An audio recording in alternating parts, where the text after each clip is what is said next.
15ನೇ ಕೀರ್ತನೆ 113ನೇ ವಾಕ್ಯ ಈ ರೀತಿಯಾಗಿ ಹೇಳುತ್ತದೆ, கர்த்தருக்கு பயப்படுகிற பெரியோரையும் சிறியோரையும் ஆசீர்வதிப்பார்.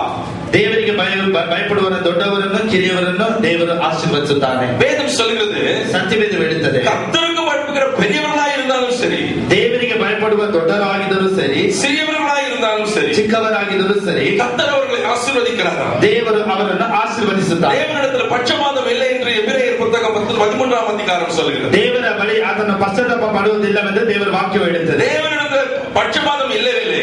ದೇವರ ಬಳಿ ಎರಡು ವ್ಯತ್ಯಾಸವಾದ ಅರ್ಥಗಳು ಇಲ್ಲ. அவருடைய கண்கள் ஒருத்தரையும் இன்னொருத்தரையும் பார்ப்பதில்லை. ದೇವರ ಕಣ್ಣು ಒಬ್ಬರಿಗೆ ಒಂದು ರೀತಿ ಇನ್ನೊಬ್ಬರಿಗೆ ಒಂದು ರೀತಿ ನೋಡುವುದಿಲ್ಲ.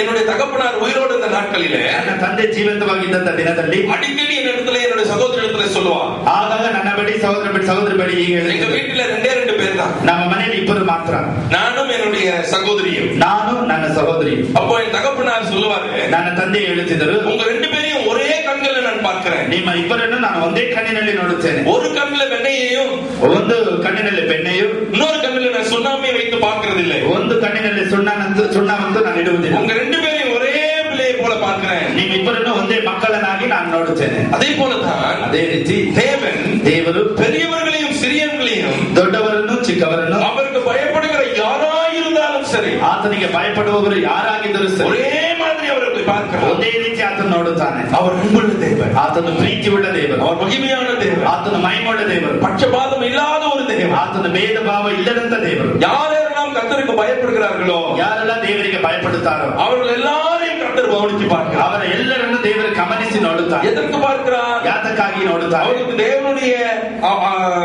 கிருபையை கொடுக்கும்படிக்கு பார்க்கிறார். ಅವರಿಗೆ ದೇವರ ಕೃಪೆಯನ್ನು ಕೊಡುವುದಕ್ಕೆ, அவர்களை ஆசீர்வதிக்கும்படி பார்க்கிறார். ಅವರನ್ನು ಆಶೀರ್ವದಿಸುವುದಕ್ಕಾಗಿ ನೋಡುತ್ತಾನೆ. கர்த்தருக்கு மகிமை உண்டாகும், ದೇವರಿಗೆ ಮಹಿಮೆ ಉಂಟಾಗಲಿ. வேத வசனம் சொல்கிறது, ಸತ್ಯವೇದ ಹೇಳುತ್ತದೆ, 2 நாளாகமும் 2 ಪೂರ್ವಕಾಲ ಕೃತ 16ஆம் அதிகாரம் 16ನೇ ಅಧ್ಯಾಯ 9ஆம் வசனத்தை வாசித்தீங்கன்னா 9ನೇ ವಾಕ್ಯವನ್ನು ನೀವು ಓದುವ வேதம் அழகாய் சொல்கிறது, ಸತ್ಯವೇದವು ಬಹಳ ಸ್ಪಷ್ಟವಾಗಿ, கர்த்தருடைய கண்கள் பூமி எங்கும் உலாவிக் கொண்டிருக்கிறதா, ದೇವರ ಕಣ್ಣುಗಳು ಭೂಮಿಯೆಲ್ಲ ಸುತ್ತುತ್ತಾ ಇದೆ. அவரை பற்றி உத்தம இருதயத்தோடு இருக்கிறவர்களுக்கு தம்முடைய வல்லமையை விளங்க பண்ணும்படிக்கு கர்த்தருடைய கண்கள் பூமி எங்கும் உலாவிக் கொண்டிருக்கிறது. ತನ್ನ ಕಡೆಗೆ ಯಥಾರ್ಥ ಮನಸ್ಸುಳ್ಳವರ ರಕ್ಷಣೆಗಾಗಿ ತನ್ನ ಪ್ರತಾಪವನ್ನು ತೋರ್ಪಡಿಸುತ್ತಾನೆ.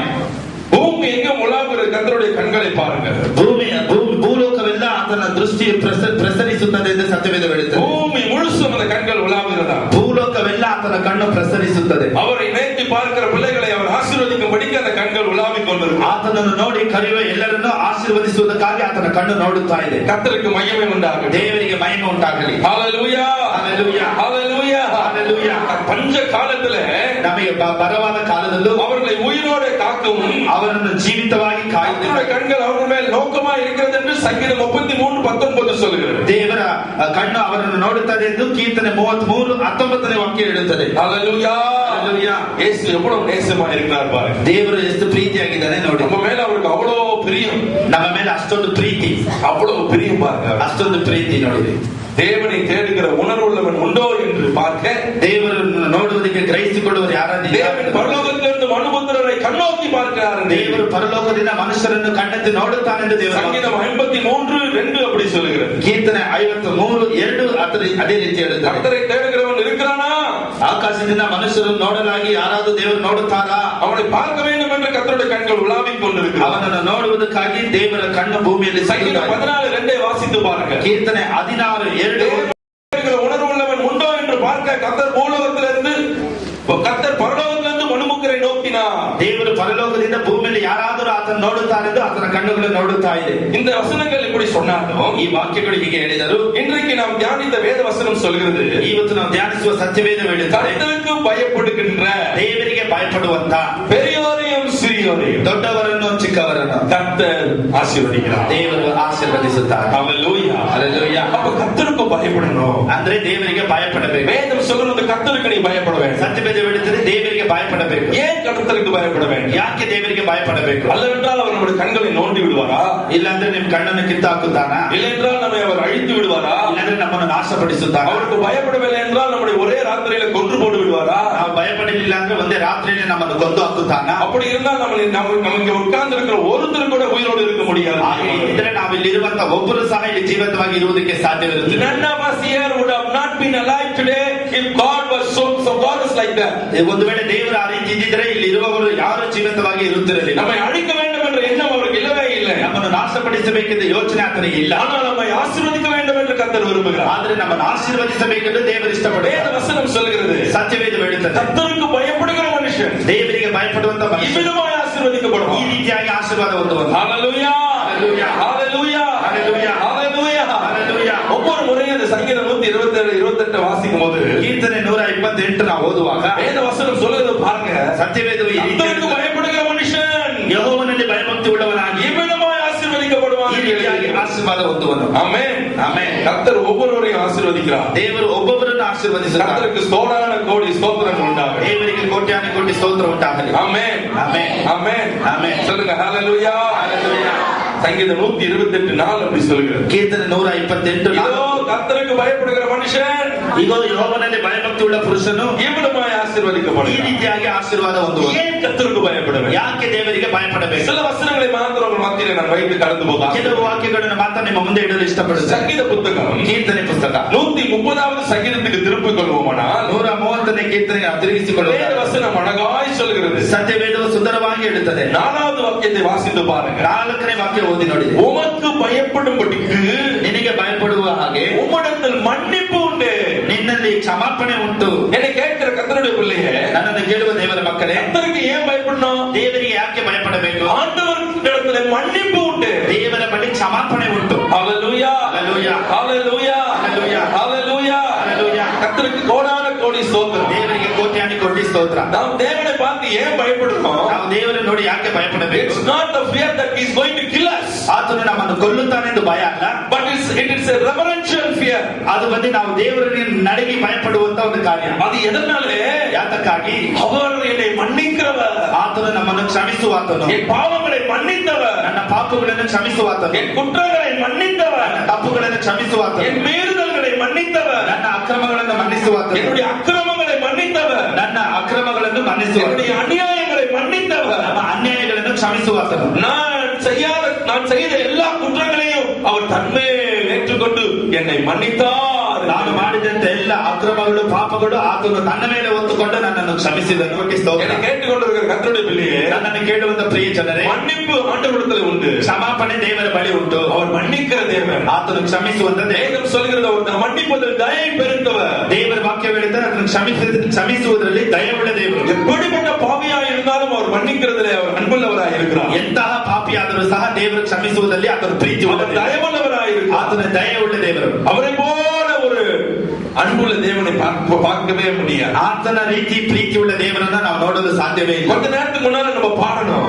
ಕೆಲವು ಸಮಯದಿಂದ ನಾವು ನೋಡಿದೆವು. உண்மையாய் நம்முடைய இருதயத்தை திறந்து நம்ம சொன்னோம். ನಮ್ಮ ಹೃದಯವನ್ನು ತೆರೆದು ನಾವು ಹೇಳಿದೆವು. உம்மை போல ஒரு தேவன் இல்லை ஆண்டவரே என்று சொன்னோம். ನಿನ್ನ ಹಾಗೆ ಯಾರು ಇಲ್ಲ ಅಂತ ನಾವು ಹೇಳಿದೆವು. அவரிடத்துல மன்னிக்கிற தயவை, அவருடைய மன்னிக்கிற குணத்தை போல உலகத்துல யாரிடத்துல இல்லை. பெரிய ಆತನ ಬಳಿ ಇರುವಂತ ಕ್ಷಮಿಸುವಂತ ಗುಣಾಧೀಶ ಈ ಲೋಕದಲ್ಲಿ ಯಾರ ಬಳಿಯೂ ಇಲ್ಲ. ஹalleluya ஹalleluya. மற்றவங்க சொல்லுவாங்க, நான் உன்னை மன்னிச்சிட்டேன். ಬೇರೊಬ್ಬರು ಹೇಳ್ತಾರೆ, ನಾನು ನಿನ್ನನ್ನು ಕ್ಷಮಿಸಿದೆ. ஆனால் மன்னிக்கிற முடியாத ஒரு சூழ்நிலை அவருடைய இருதயத்துல இருக்கலாம். ಆದರೆ ಕ್ಷಮಿಸಲಾಗದಂತ ಪರಿಸ್ಥಿತಿ ಅವರ ಹೃದಯದಲ್ಲಿ ಇರುತ್ತದೆ. ஓ, உன்னை மன்னிச்சிட்டேன் அப்படின்னு சொல்லுவாங்க. ಓ, ನಾನು ನಿನ್ನನ್ನು ಕ್ಷಮಿಸಿದೆ ಅಂತ ಹೇಳ್ತಾರೆ. 10 வருஷம் பொறுத்து ஒரு நாளுக்கு அதே காரியத்தை சொல்லி காட்டுவாங்க. ಇಲ್ಲ ಅಂದ್ರೆ ಒಂದು 10 ವರ್ಷ ಆಗಿದ ನಂತರ ಮತ್ತೆ ಅದನ್ನೇ ಹೇಳಿ ತೋರಿಸುತ್ತಾರೆ. ஆனால் இயேசு அப்படி அல்ல. ಆದ್ರೆ ಯೇಸು ಹಾಗೆ ಅಲ್ಲ. அவர் நம்மை மன்னித்ததே. ಆತನು ನಮ್ಮನ್ನು ಕ್ಷಮಿಸಿದರೆ ಕ್ಷಮಿಸಿದ್ದಾಯಿ. ஹalleluya ஹalleluya ஹalleluya. காலையில ஒரு தம்பி இடத்துல பேசிக்கொண்டிருக்கும்போது சொன்னா, ஆண்டவர் மன்னிச்சிட்டாருன்னா அவருடைய ஹிஸ்டரியே இல்ல. ನೋಡಿ, ಒಂದು ಸಹೋದರನ ಬಳಿ ನಾನು ಮಾತನಾಡಬೇಕಾದ್ರೆ ಹೀಗೆ ಹೇಳಿದೆ, ದೇವರು ಕ್ಷಮಿಸಿಬಿಟ್ರೆ ಚರಿತ್ರೆಯಲ್ಲೇ ಇಲ್ಲ. Amen amen. when God forgives you, it is forgiven once for all. ದೇವರು ಒಂದು ಸರಿ ಕ್ಷಮಿಸಿದರೆ ನಿನ್ನನ್ನು ಎಲ್ಲ ಪಾಪಗಳು ಕ್ಷಮಿಸಿದಾಯಿತು. தேவன் உங்களை மன்னித்து விட்டார் என்றால், ದೇವರು ನಿಮ್ಮನ್ನು ಕ್ಷಮಿಸಿದರೆ உலகத்துல ஒருத்தரும் உங்களை குற்றம் சாட்ட முடியாது. ಲೋಕದಲ್ಲಿರುವ ಒಬ್ಬರು ನಿಮ್ಮ ಮೇಲೆ ತಪ್ಪು ಹೊರಿಸುವುದಕ್ಕೆ பிசாசு கூட நம்மளை குற்றம் சாட்ட முடியவே முடியாது. ಸೈತಾನನು ಸಹ ತಪ್ಪು ಹೊರಿಸುವುದಕ್ಕೆ ಸಾಧ್ಯವಿಲ್ಲ. அதுதான் தேவனுடைய மன்னிப்பு. ಅದೇ ದೇವರ ಕ್ಷಮಾಪಣೆ. ஹalleluya ஹalleluya. பிசாசு வந்து நின்றான். ಸೈತಾನನು ಬಂದು ನಿಂತು, மோசே மரணம் அடைந்த உடனே, ಮೋಶೆ ಮರಣ ಹೊಂದಿದ ನಂತರ, மோசே செய்த ஒரு குற்றத்தை நிமித்தம், ಮೋಶೆ ಮಾಡಿದಂತ ಒಂದು ತಪ್ಪಿನ ನಿಮಿತ್ತ கர்த்தர் பேச சொன்னார், அவன் அடித்தான். ದೇವರು ಅವನ ಬಳಿ ಮಾತನಾಡು ಎಂದು ಹೇಳಿದ್ರು, ಆತನು ಹೊಡೆದನು. அந்த ஒரு குற்றத்தை நிமித்தம் பிசாசு அவனுடைய உடலை எடுக்க வேண்டும் என்று சொல்லி சொல்லி வந்து நின்றான். ಆತನ ಒಂದು ತಪ್ಪಿನಿಂದ ಸೈತಾನನು ಆತನ ಶರೀರವನ್ನು ತೆಗೆದುಕೊಳ್ಳಬೇಕೆಂದು ಬಂದು ನಿಂತನು. ஆனால் கர்த்தருடைய மன்னிப்பு அவனுக்கு கிடைத்தது. ಆದರೆ ದೇವರ ಕ್ಷಮಾಪಣೆ ಅವನಿಗೆ ಸಿಕ್ಕಿತು. Sometimes God punishes us.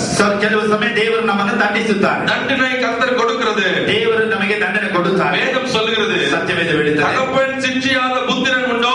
ತಂದೆಯು ದಂಡಿಸಿದಂತ ಮಕ್ಕಳು ಉಂಟೋ? ஆமா, அவர் தண்டிக்காமல் இருக்கிறதில்லை பிரியமானவர். ಆತ ನಮ್ಮನ್ನು ದಂಡಿಸದೇ ಇರುವುದಿಲ್ಲ. நீங்கள் பிள்ளைகளானால், ನೀವು ಮಕ್ಕಳಾಗಿರುವುದಾದರೆ அவர் நம்மை தண்டிக்கிறார். ಖಂಡಿತ ಆತನು ಶಿಕ್ಷಿಸುತ್ತಾನೆ. தேவன் தம்மை தேடுகிறவರ பிள்ளைகளை தண்டிக்காமல் இருக்கிறதில்லை. ತನ್ನನ್ನು ಹುಡುಕುವ ಮಕ್ಕಳಿಗೆ ದೇವರು ಶಿಕ್ಷಿಸದೇ ಬಿಡುವುದಿಲ್ಲ. எபிரேயர் புத்தகம் 12ஆம் அதிகாரம் 7ஆம் வாக்கியத்தை நீங்கள் வாசிப்பீர்களானால், ಇಬ್ರಿಯರು ಬರೆದ ಪುಸ್ತಕ 12:7 ಓದು ನೋಡಿ. நீங்கள் ಶಿಕ್ಷೆயை ಸಹಿக்கிறவர்களாக இருந்தால் தேவன் உங்களை புத்திரராக எண்ணி நடத்துகிறார். ನೀವು ಶಿಕ್ಷಿತರಾಗುವುದಕ್ಕಾಗಿಯೇ ನಿಮ್ಮ ಶಿಕ್ಷೆಯಾಗುತ್ತದೆ ತಿಳಿದು ಅದನ್ನು ಸಹಿಸಿಕೊಳ್ಳಿ. தகப்பன் சிற்றியாத புத்திரன் உண்டோ? ತಂದೆಯಿಂದ ಶಿಕ್ಷೆ ಹೊಂದದ ಮಗನಲ್ಲಿ 6ஆம் வாக்கியம் சொல்கிறது, 6ನೇ ವಾಕ್ಯ ಹೇಳುತ್ತದೆ, கர்த்தர் எவனிடத்தில் அன்பு கூறுகிறாரோ அவனை அவர் சிற்றித்து தாம் சேர்த்துக் கொள்கிற எந்த மகனையும் தண்டிக்கிறார். கர்த்தர் பிள்ளைகளுக்கு சொல்கிறது போல உங்களுக்கு சொல்கிறேன் என்று அவர் எழுதியிருக்கிறார். ಕರ್ತನು ತಾನು ಪ್ರೀತಿಸುವವನನ್ನೇ ಶಿಕ್ಷಿಸುತ್ತಾನೆ, ತಾನು ಸೇರಿಸಿಕೊಳ್ಳುವ ಪ್ರತಿ ಮಗನನ್ನು ಹೊಡೆಯುತ್ತಾನೆ ಎಂಬುದು ದೇವರ ವಾಕ್ಯವಿದೆ. சில சமயத்துல ಕೆಲವು ಸಮಯದಲ್ಲಿ நமக்கு தண்டனை வந்து விடுகிறது. ನಮಗೆ ಶಿಕ್ಷೆ ಉಂಟಾಗುತ್ತದೆ. ஒரு அடி விழும், ಒಂದು ಏಟು ಬೀಳುತ್ತದೆ. அன்புள்ள தகப்பன் அடிப்பார், ಪ್ರೀತಿಯುಳ್ಳ ತಂದೆ ಹೊಡೆಯುತ್ತಾರೆ. அன்பில்ல தகப்பன்மார் அவங்களை அடிப்பதில்லை. ಪ್ರೀತಿ ಇಲ್ಲದೆ ತಂದೆ ಹೊಡೆಯುವುದಿಲ್ಲ. தன் பிள்ளை கெட்டு போக கூடாது என்று சொன்னார். ತನ್ನ ಮಕ್ಕಳು ಕೆಟ್ಟು ಹೋಗಬಾರದು. பெருமை கையாடாதவன் தன் மகனை பகைக்கிறான். ಆತನ ಕೋಲನ್ನು ಎತ್ತದೇ ಹೋದರೆ அவனை நேசிக்கிறவன அவனை ஏற்கனவே தண்டிக்கிறான் என்று எழுதியிருக்கிறார். ಮಕ್ಕಳನ್ನು ಪ್ರೀತಿಸುವವರು ಖಂಡಿತವಾಗಿ ದಂಡಿಸುತ್ತಾನೆಂದು ದೇವರ ವಾಕ್ಯವಿದೆ. உலக தகப்பன்மார்கள் தங்களுடைய பிள்ளைகளை தண்டிக்கிறது உண்டு. ಲೋಕದ ತಂದೆಯು ಮಕ್ಕಳನ್ನು ಶಿಕ್ಷಿಸುತ್ತಾರೆ. எங்க அப்பா பெரிய பெரம்பு வாங்கி வீட்டுல மாட்டி வச்சிருப்பார். ನನ್ನ ತಂದೆ ಎಲ್ಲ ದೊಡ್ಡ ಕೋಲನ್ನು ಇಟ್ಟು ಮನೇಲಿ ಇಟ್ಟಿರುತ್ತಾಗಿದೆ. பெரம்புகளை பார்த்தாலே எனக்கு திக்கு ಆ ಕೋಲನ್ನು ನೋಡಿದ್ರೆ ನನಗೆ ಆಗಲೇ ದಿಗಿ ஆணி அடிச்சு செவத்துல அதை மாட்டிடுவாரு. ಒಂದು ಮಳೆ ಹೊಡೆದು ಅದರಲ್ಲಿ ಸಿಕ್ಕಿಸಿರುತ್ತಾರೆ. அவருக்கு தெரியும் பெரம்ப காண போனா அது என்னால தானே. ಅದು ನನ್ನ ತಂದೆ ಗೊತ್ತಾ, ಅದು ಕಾಣದೆ ಹೋದ್ರೆ ಅದು ನನ್ನಿಂದಲೇ ಎಂದು. ஆகவே அவர் என்ன கூப்பிட்டு சொல்லுவாரு, இந்த பெரம்ப இங்க மாட்டி இருக்கிற, இது இங்க இருந்து போச்சுன்னா ஒன்னதான் நான் ஒதுப்பேன்வாரு. ನನ್ನ ತಂದೆ ಕರೆದು ಹೇಳ್ತಾರೆ, ನೋಡಿ ಇದನ್ನು ನಾನು ಇಲ್ಲಿ ಹಿಡಿತೇನೆ, ಇಲ್ಲಿ ಹೋದ್ರೆ ಅದು ನಿನ್ನನ್ನೇ ನಾನು ಹೊಡೆಯುವುದು. இந்த பெரம்ப அங்க இல்லனால எனக்கு திக்கு ಆ ಕೋಲ್ ಅಲ್ಲಿ ಇಲ್ಲದೆ ಹೋದ್ರೇನೆ ನನಗೆ ದಿಕ್ಕ ಭಯ ಆಗುತ್ತದೆ. ஏனென்றால் என்னுடைய தகப்பனார் மிகவும் கண்டிப்புள்ளவர். ಯಾಕಂದ್ರೆ ನನ್ನ ತಂದೆ ಬಹಳ ಶಿಕ್ಷಿಸುವಂತ ಮನುಷ್ಯ. தோலை உரிச்சிடுவாரு, ಅದರ ಚರ್ಮವನ್ನು ಸುಳಿದು ಬಿಡುತ್ತಾರೆ. அதனாலதான் இங்க நிக்கிறேன். ಅದಕ್ಕಾಗಿ ನಾನು ಇಲ್ಲಿ ನಿಂತಿದ್ದೇನೆ. கர்த்தருக்கு மகிமை உண்டாகட்டும். உங்களை நேசிக்கிற பெற்றோர், ನಿಮ್ಮನ್ನು ಪ್ರೀತಿಸುವ சிநேகிக்கிற பெற்றோர், ನಿಮ್ಮನ್ನು ಪ್ರೀತಿಸುವ ಹೆತ್ತವರು நம்மை தண்டிக்கிறார்கள், ನಮ್ಮನ್ನು ದಂಡಿಸುತ್ತಾರೆ. பிள்ளையின் மனதில் மதியினம் குடியிருக்கும். ಮಕ್ಕಳ ಹೃದಯದಲ್ಲಿ ಕೆಟ್ಟತನವು ಕೂಡಿರುತ್ತದೆ. பெரும் என்னும் தண்டனை அதை அழுகிற கழுவும் என்று எழுதியிருக்கிறார். ಕೋಲ್ ಎಂಬ ಶಿಕ್ಷೆ ಆ ಮಕ್ಕಳ ಆ ಕೆಟ್ಟತನವನ್ನು ನೀಗಿಸುತ್ತದೆ. அந்த மதியினத்தை அது நம்முடைய இருதயத்திலிருந்து நீக்கிவிடும். ಆ ಕೆಟ್ಟತನವನ್ನು ಹೃದಯದಿಂದ ತೆಗೆದು ಹಾಕುತ್ತದೆ. பெரும்னா என்ன அர்த்தம்? ಕೋಲ್ ಅಂದರೆ ಏನು? மதியினத்தை நீக்குகிற ஒரு இன்ஸ்ட்ருமெண்ட் அர்த்தம். ಕೆಟ್ಟದನ್ನು ನೀಗಿಸುವಂತದ್ದು ಒಂದು ಇನ್ಸ್ಟ್ರೂಮೆಂಟ್. பெரும்பு வந்தாதான் அந்த மதியினம் போகும் பாருங்க. ಕೋಲು ಬಂದರೆ ಆ ಕೆಟ್ಟದು சுழியில் வச்சாங்கன்னா அதோட தப்பு செய்ய மாட்டோம். ಒಂದು ಸುಳಿಯಿಂದ ಒಂದು ಹಾಕಿದರೆ ಮತ್ತೆ ತಪ್ಪು ಮಾಡುವುದು. உலகத்தின் தகப்பன்மாரே நம்மை சிக்ஷிக்க போது, ಲೋಕದ ತಂದೆಯೇ ನಮ್ಮನ್ನು ಶಿಕ್ಷಿಸುವಾಗ பரலோகத்தின் தேவனும் நம்மை சிக்ஷிக்கிறார் என்று வேதவசனம் சொல்லுகிறது. ಪರಲೋಕದ ತಂದೆಯು ಸಹ ನಮ್ಮನ್ನು ಶಿಕ್ಷಿಸುತ್ತಾರೆ ಎಂದು ದೇವರ ವಾಕ್ಯ ಹೇಳುತ್ತದೆ. அவர் எப்படி சிக்ஷித்தார்? நம்முடைய அருமையான மோசேய நீ ಕಾನಾನ್ ದೇಶಕ್ಕೆ ಪ್ರವೇಶಿಸುವುದಿಲ್ಲ. ಆತನು ಹೇಗೆ ಶಿಕ್ಷಿಸುತ್ತಾನೆಂದರೆ ಪ್ರೀತಿಯ ಮೋಸೆಯನ್ನು ಹೇಳುತ್ತಾನೆ, ನೀನು ಕಾನಾನ್ ದೇಶಕ್ಕೆ ಪ್ರವೇಶಿಸುವುದಿಲ್ಲ. No, you cannot enter into the Canaan சொல்லிட்டார். ನೀನು ಕಾನಾನಿಗೆ ಹೋಗುವುದಕ್ಕೆ ಸಾಧ್ಯವಿಲ್ಲವೆಂದು ದೇವರು ಹೇಳಿದರು. ಮೋಸೆ எவ்வளவோ கெஞ்சி ஜெபிச்செல்லாம் பார்த்தார். ಮೋಸೆ ಎಷ್ಟೋ ಹತ್ತು ಬೇಡಿ ನೋಡಿದರು. ஒரே ஒரு விஷயம் மன்னிச்சிருங்க அப்படி சொன்னார். ದೇವರೇ ಒಂದು ಸಲ ನನ್ನನ್ನು ಕ್ಷಮಿಸಿ. யார் இந்த மோசே? ಯಾರ ಮೋಸೆ? யாத்ராகமம் 33:3 வாசித்து பாருங்க. ವಿಮೋಚನೆ ಕಾಂಡ 33:3 ಓದಿ. 33:19 வாசித்து பாருங்க. 33:19 ಓದಿ ನೋಡಿ. வேதம் சொல்லுகிறது, ಸತ್ಯವೇದ எவன் மேல் கிருபையா இருக்க சித்தமா இருப்போம் அவன் மேல் கிருபையா இருப்பேன். ಯಾವನ ಮೇಲೆ ನಾನು ಕೃಪೆಯಾಗಿರುತ್ತೇನೆ, எவன் மேல் இரக்கமா இருக்க சித்தமா இருப்போம் அவன் மேல் இரக்கமா இருப்பேன். ಯಾವನ ಮೇಲೆ ನಾನು ಕನಿಕರ ಉಳ್ಳವನಾಗಿರುತ್ತೇನೆ ಅವನ ಮೇಲೆ ಕನಿಕರ ಉಳ್ಳವನಾಗಿರುತ್ತೇನೆ. இந்த மோசேயின் மேல் தேவன் கிருபையாயும் இரக்கமாயும் இருந்தார் என்று வேதவசனம் சொல்லுகிறது. ಈ ಮೋಸೆ ಮೇಲೆ ದೇವರು ಕೃಪೆಯಾಗಿ ಕನಿಕರ ಉಳ್ಳವನಾಗಿ ಇದ್ದನೆಂದು ದೇವರ ವಾಕ್ಯವಿದೆ. அப்படிப்பட்ட மோசே, ಅಂತಹ ಮೋಸೆ தேவனிடத்தில் ஜெபம் பண்ணினார். ದೇವರ ಬಳಿ ಪ್ರಾರ್ಥಿಸುತ್ತಾನೆ. அவருடைய சகோதரியாகிய மிரியாம் தவறு செய்த போது ஜெபம் பண்ணவனை கர்த்தர் கேட்டு அவளை உடனடியாக குஷ்டரோகம் நீங்க சுகமாக்கினார். ಸಹೋದರಿ ತಪ್ಪು ಮಾಡಿ ಮೀರಿಯಾಮಳು ಇರುವಾಗ ಈತನು ಪ್ರಾರ್ಥನೆ ಮಾಡಿದಾಗ ಕುಷ್ಠರೋಗವು ನೀಗುತ್ತದೆ ಎಂದು ದೇವರ ವಾಕ್ಯ ಹೇಳುತ್ತದೆ. ಆದರೆ ದೇವರೇ என்னை கானான் தேசத்துக்குள்ளே போகவையும், ನನ್ನನ್ನು ಕಾನಾನ್ ದೇಶಕ್ಕೆ ಹೋಗಗೊಡಿಸು, கானான் தேசத்துக்குள்ளே போகவையும், ನಾನು ಕಾನಾನ್ ದೇಶಕ್ಕೆ ಹೋಗಗೊಡಿಸು அப்படி சொன்னபோது ಆಗ ಹೇಳುವಾಗ கர்த்தர் சொன்னார், ದೇವರು ಹೇಳಿದರು, நோ, ಇಲ್ಲ நோ, ಇಲ್ಲ, அது ஒண்ணு மாத்திரம் என்று கேட்காத, ಅದೊಂದು ಮಾತ್ರ ನನ್ನ ಬಳಿ ಕೇಳಬೇಕು. ஒரே ஒரு செய்யறேன், ಒಂದೇ ಒಂದು ಮಾತ್ರ ಮಾಡುತ್ತೇನೆ, கண்ணை மாத்திரம் நான் திறந்து விடுறேன், ನಿನ್ನ ಕಣ್ಣುಗಳನ್ನು ನಾನು ತೆರೆದು ಬಿಡು, தூரத்துல இருந்து கானான் தேசம் முழுசும் பார்ப்பான், ದೂರದಿಂದ ನಿನ್ನ ಕಾನಾನ್ ದೇಶ ಪೂರ್ತಿಯಾಗಿ ನೋಡು, ஆனால் உன்னை கானான் தேசத்துக்குள்ளே போக அனுமதிக்க மாட்டேன், ಆದ್ರೆ ನೀನು ಕಾನಾನ್ ದೇಶಕ್ಕೆ ಹೋಗುವುದಕ್ಕೆ ನಾನು ಅನುಮತಿಸುವುದಿಲ್ಲ. அந்த தண்டனை என்னும் பெரம்பு உன் மேல் வந்தது. ಆ ದಂಡನೆ ಎಂಬ ಕೋಲು ಅವನ ಮೇಲೆ ಬಂದಿತ್ತು. அந்த நேரத்துல ஒருவேளை நான் நினைக்கிற மோசே ரொம்ப சஞ்சலப்பட்டிருப்பாரு. ಆ ಸಮಯದಲ್ಲಿ ಮೋಶೆ ಬಹಳ ಸಂಕಟ ಪಟ್ಟಿರುತ್ತಾನೆ. சில சமயத்துல கர்த்தர் செய்கிறது நமக்கு விளங்கவே விளங்காது. ಕೆಲವು ಸಮಯ ದೇವರು ನಮಗೆ ಮಾಡುವುದು ಅರ್ಥವಾಗುವುದೇ. நம்முடைய பெற்றோர் நம்மை அடிக்கும் போது கூட எதுக்கு இந்த மாதிரி அடிக்கிறாங்கன்னு நான் நினைப்பேன். ಎಂತವರು ನಮ್ಮನ್ನು ಹೊಡೆಯುವಾಗ ಯಾಕೆ ಈ ರೀತಿ ಹೊಡಿತಾರೆ ಅಂತ ನಾನು ಯೋಚಿಸುತ್ತೇನೆ. சில காரியங்கள் அவர்கள் நோ என்று சொல்வார்கள். ಕೆಲವು ಸಮಯ ಅವರು ಬೇಡ ಎನ್ನುತ್ತಾರೆ. Why are you saying no என்று தெரியலையே என்று நான் மனசுல நினைச்சுப்பேன். ನಾವು ಹೃದಯದಲ್ಲಿ ತಿಳಿದ್ರೆ ಯಾಕೆ ಬೇಡ ಎನ್ನುತ್ತಾರೆ. இல்லதானே செய்யறோம், இவங்க ஏன் நோ சொல்றாங்க, ಇದು ನಮ್ಮ ಇಷ್ಟ ಪ್ರಕಾರ ನಾವು ಮಾಡುತ್ತೇನೆ, ಇವರು ಯಾಕೆ ಬೇಡ ಎನ್ನುತ್ತಾರೆ. ಆದರೆ நாள ஒரு காலத்துல தான் தெரியும், ಇಂದಿನ ಒಂದು ಮುಂದೆ ಬರುವಂತ ಕಾಲದಲ್ಲಿ ನಮಗೆ இன்னைக்கெல்லாம் நான் நினைச்சு கர்த்தரை ஸ்தோத்திரிக்கிறேன். ಇವತ್ತೆಲ್ಲ ನಾನು ನೆನೆಸಿ ನಾನು ದೇವರಿಗೆ ಸ್ತೋತ್ರ. ஒரு பேரண்ட் எனக்கு கொடுத்தீங்களே, ಇಂತ ಒಂದು ಎಂತವರ ನನಗೆ ಕೊಟ್ಟಿದೆಯಲ್ಲ, ஒருவேளை அன்றைக்கு அவங்க என்ன கரெக்ட் பண்ணாமல் போயிருந்தா எந்த மாதிரி பாவத்துக்குள்ள எந்த மாதிரி வாழ்க்கைக்குள்ள நான் பிரவேசித்து இருப்பேனே. ಒಂದು ವೇಳೆ ಅವರು ನಮ್ಮನ್ನು ಸರಿಪಡಿಸದೇ ಇದ್ದಿದ್ರೆ ನಾನು ಇಂತ ಒಂದು ಕಾರ್ಯದಲ್ಲಿ ನಾನು ಒಳಗೆ ಬರುತ್ತಿರಲಿಲ್ಲವಲ್ಲ. இன்றைக்கு நீ என்னை காப்பாற்றினதுக்காக நன்றியே இப்ப சொல்றேன். ಇವತ್ತು ನನ್ನನ್ನು ಕಾಪಾಡಿದಕ್ಕಾಗಿ ನಿನಗೆ ಸ್ತೋತ್ರ ಎಂದು ನಾನು ಈಗ ಹೇಳುತ್ತೇನೆ. அதே போலதான் மோசே சொல்லியிருப்பாரு. ಅದೇ ರೀತಿ ಮೋಶೆಯು ಹೇಳಿರ್ತಾನೆ. ஏன் தெரியுமா? ಯಾಕೆ ಗೊತ್ತಾ? மோசே மரித்த உடனே ಮೋಶೆ ಸತ್ತ ನಂತರ பிசாசு வந்து பக்கத்துல நின்று ಸೈತಾನನ ಪಕ್ಕದಲ್ಲಿ ಬಂದು ನಿಂತನು. அவனுடைய சரீரத்தை எடுத்துக்கொண்டு போகும்படி, ಆತನ ಶವವನ್ನು ತೆಗೆದುಕೊಳ್ಳುವುದಕ್ಕೆ, அந்த சரீரத்தை நான் எடுத்துக்கொண்டு போக வேண்டும் என்று சொல்லி ಆ ಶರೀರವನ್ನು ನಾನು ತೆಗೆದುಕೊಂಡು ಹೋಗಬೇಕೆಂದು ಹೇಳಿ அவன் வந்து நின்றான். ಆತನು ಬಂದು ನಿಂತನು. ಆದರೆ கர்த்தர் இரக்கமுள்ளவர், ದೇವರು மன்னிக்கிறவர், ஆமென் சொல்லுங்க. ಆತನ ಕ್ಷಮಿಸುವ ಆತನು. அவர் கர்த்தர் தம்முடைய தூதனை அனுப்பி ದೇವರು ತನ್ನ ದೂತನನ್ನು ಕಳಿಸಿ அவனிடத்தில் தர்க்கிக்கும்படி செய்தார். ಆತನ ಬಳಿ ನಿಲ್ಲುವುದಕ್ಕಾಗಿ ದೇವರು ಕಟ್ಟಲೆ ಕೊಟ್ಟನು. ஆமென். யூதாவின் புத்தகம் யூதನು ಬರೆದ ಪತ್ರಿಕೆ 8:9 அப்படி சொல்லுகிறது. 8ನೇ ವಾಕ್ಯ 9ನೇ ವಾಕ್ಯ. அப்படி போலவே சொப்பனக்காரனாகிய இவர்கள் மாம்சத்தை அசுத்திப்படுத்திக் கொண்டு கர்த்தத்துவத்தை அசுத்தம் பண்ணி மகத்துவங்களை தூஷிக்கிறார். பிரதான தூதனாகிய மீகாவேல் மோசேயினுடைய சரீரத்தை குறித்து பிசாசுடனே தர்க்கித்து பேசின போது அவனை தூஷணமாய் குற்றப்படுத்த துணியாமல் கர்த்தரவனை கடிந்து கொள்வாராக என்று சொன்னான்.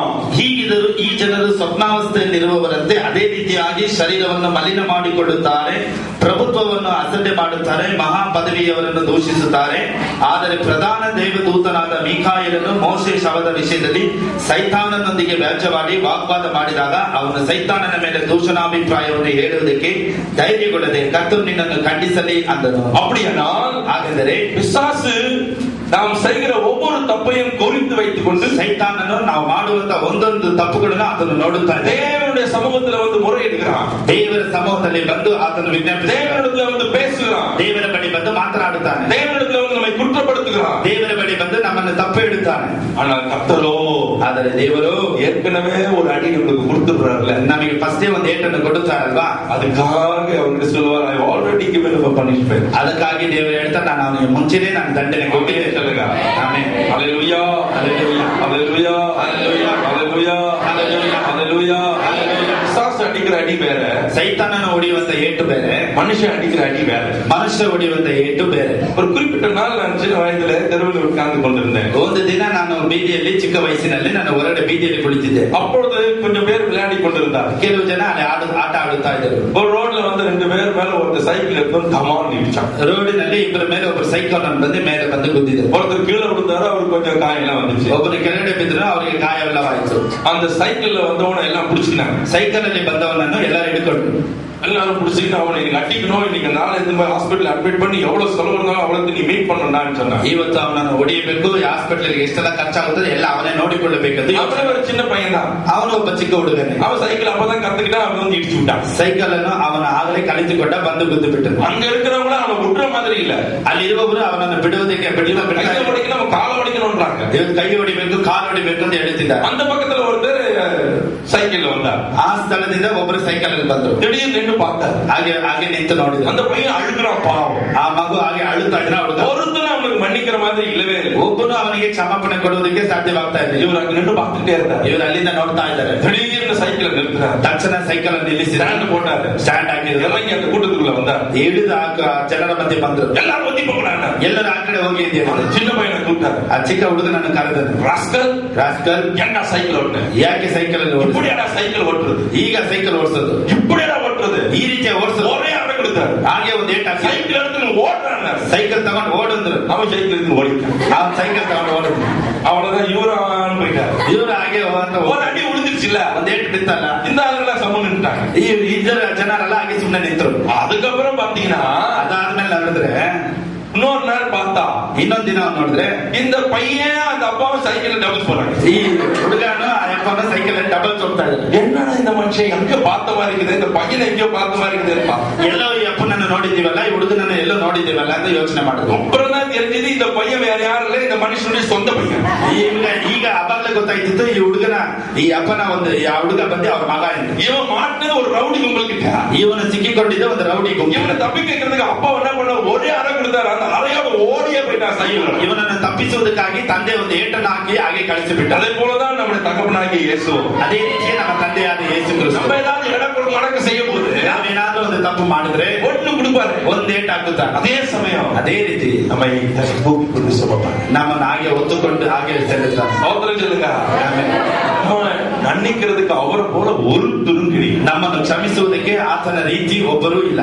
இது such a loving God. ಆತನ ಬಹಳ ಪ್ರೀತಿ ಉಳ್ಳ ದೇವರು, forgiving God. ಆತನ ಕ್ಷಮಿಸುವಂತ ದೇವರು. பாவங்கள் இதுவோ இருந்தால் ನಮ್ಮ ಪಾಪಗಳು ಏನೇ ಆಗಿದ್ದರು, ஏதோ சொல்லுகிறது ಸತ್ಯವೇದ தாம்பர சிகப்பா இருந்தால் ಅದು ಬಹಳ ರಕ್ತವರ್ಣ ಉಳ್ಳದಾಗಿದ್ದರು. அதை அவர் மன்னித்து கழுவி விடுகிறார். ಅದನ್ನು ಆತನು ಶುದ್ಧೀಕರಿಸುತ್ತಾನೆ. அது செவேரி போயிருந்தாலும், ಅದು ಬಹಳ ಕೆಂಪಾಗಿದ್ದರು ಸಹ அதையும் அவர் கழுவி விடுகிறார். ಅದನ್ನು ಸಹ ಆತನು ஏசாயா தீர்க்கதரிசியின் புத்தகம் 1-18 வாசித்தீர்களா? ஏசாயா ಬರೆದ ಪುಸ್ತಕ 1ನೇ ಅಧ್ಯಾಯ ನೀವು உங்கள் பாவங்கள் செவேரென்று இருந்தாலும் உறைந்த மழையை போல வெண்மையாகும், அவைகள் ரத்தாம்பர சிகப்பா இருந்தாலும் பஞ்சை போல ஆகும் என்று எழுதியிருக்கிறது. 1ನೇ ಅಧ್ಯಾಯ 18ನೇ ವಾಕ್ಯ ಈ ರೀತಿಯಾಗಿ ದೇವರ ವಾಕ್ಯ ಹೇಳುತ್ತದೆ, ವಾದಿಸುವ ಎಂದು ಯೆಹೋವನು ಅನ್ನುತ್ತಾನೆ, ನಿಮ್ಮ ಪಾಪಗಳು ಕಡು ಕೆಂಪಾಗಿದ್ದರೂ ಹಿಮದ ಹಾಗೆ ಬಿಡುಪಾಗುವವು. பாவங்களை மன்னிக்கிறவர் ದೇವರು ಪಾಪಗಳನ್ನು ಕ್ಷಮಿಸುವಾತನು. என்னை கேட்கிற அருமையான கர்த்தருடைய பிள்ளையே, ನನ್ನನ್ನು ಕೇಳುವ ಪ್ರೀತಿಯುಳ್ಳ ಜನರೇ, உன் பாவம் மன்னிக்கப்பட்டிருக்கா?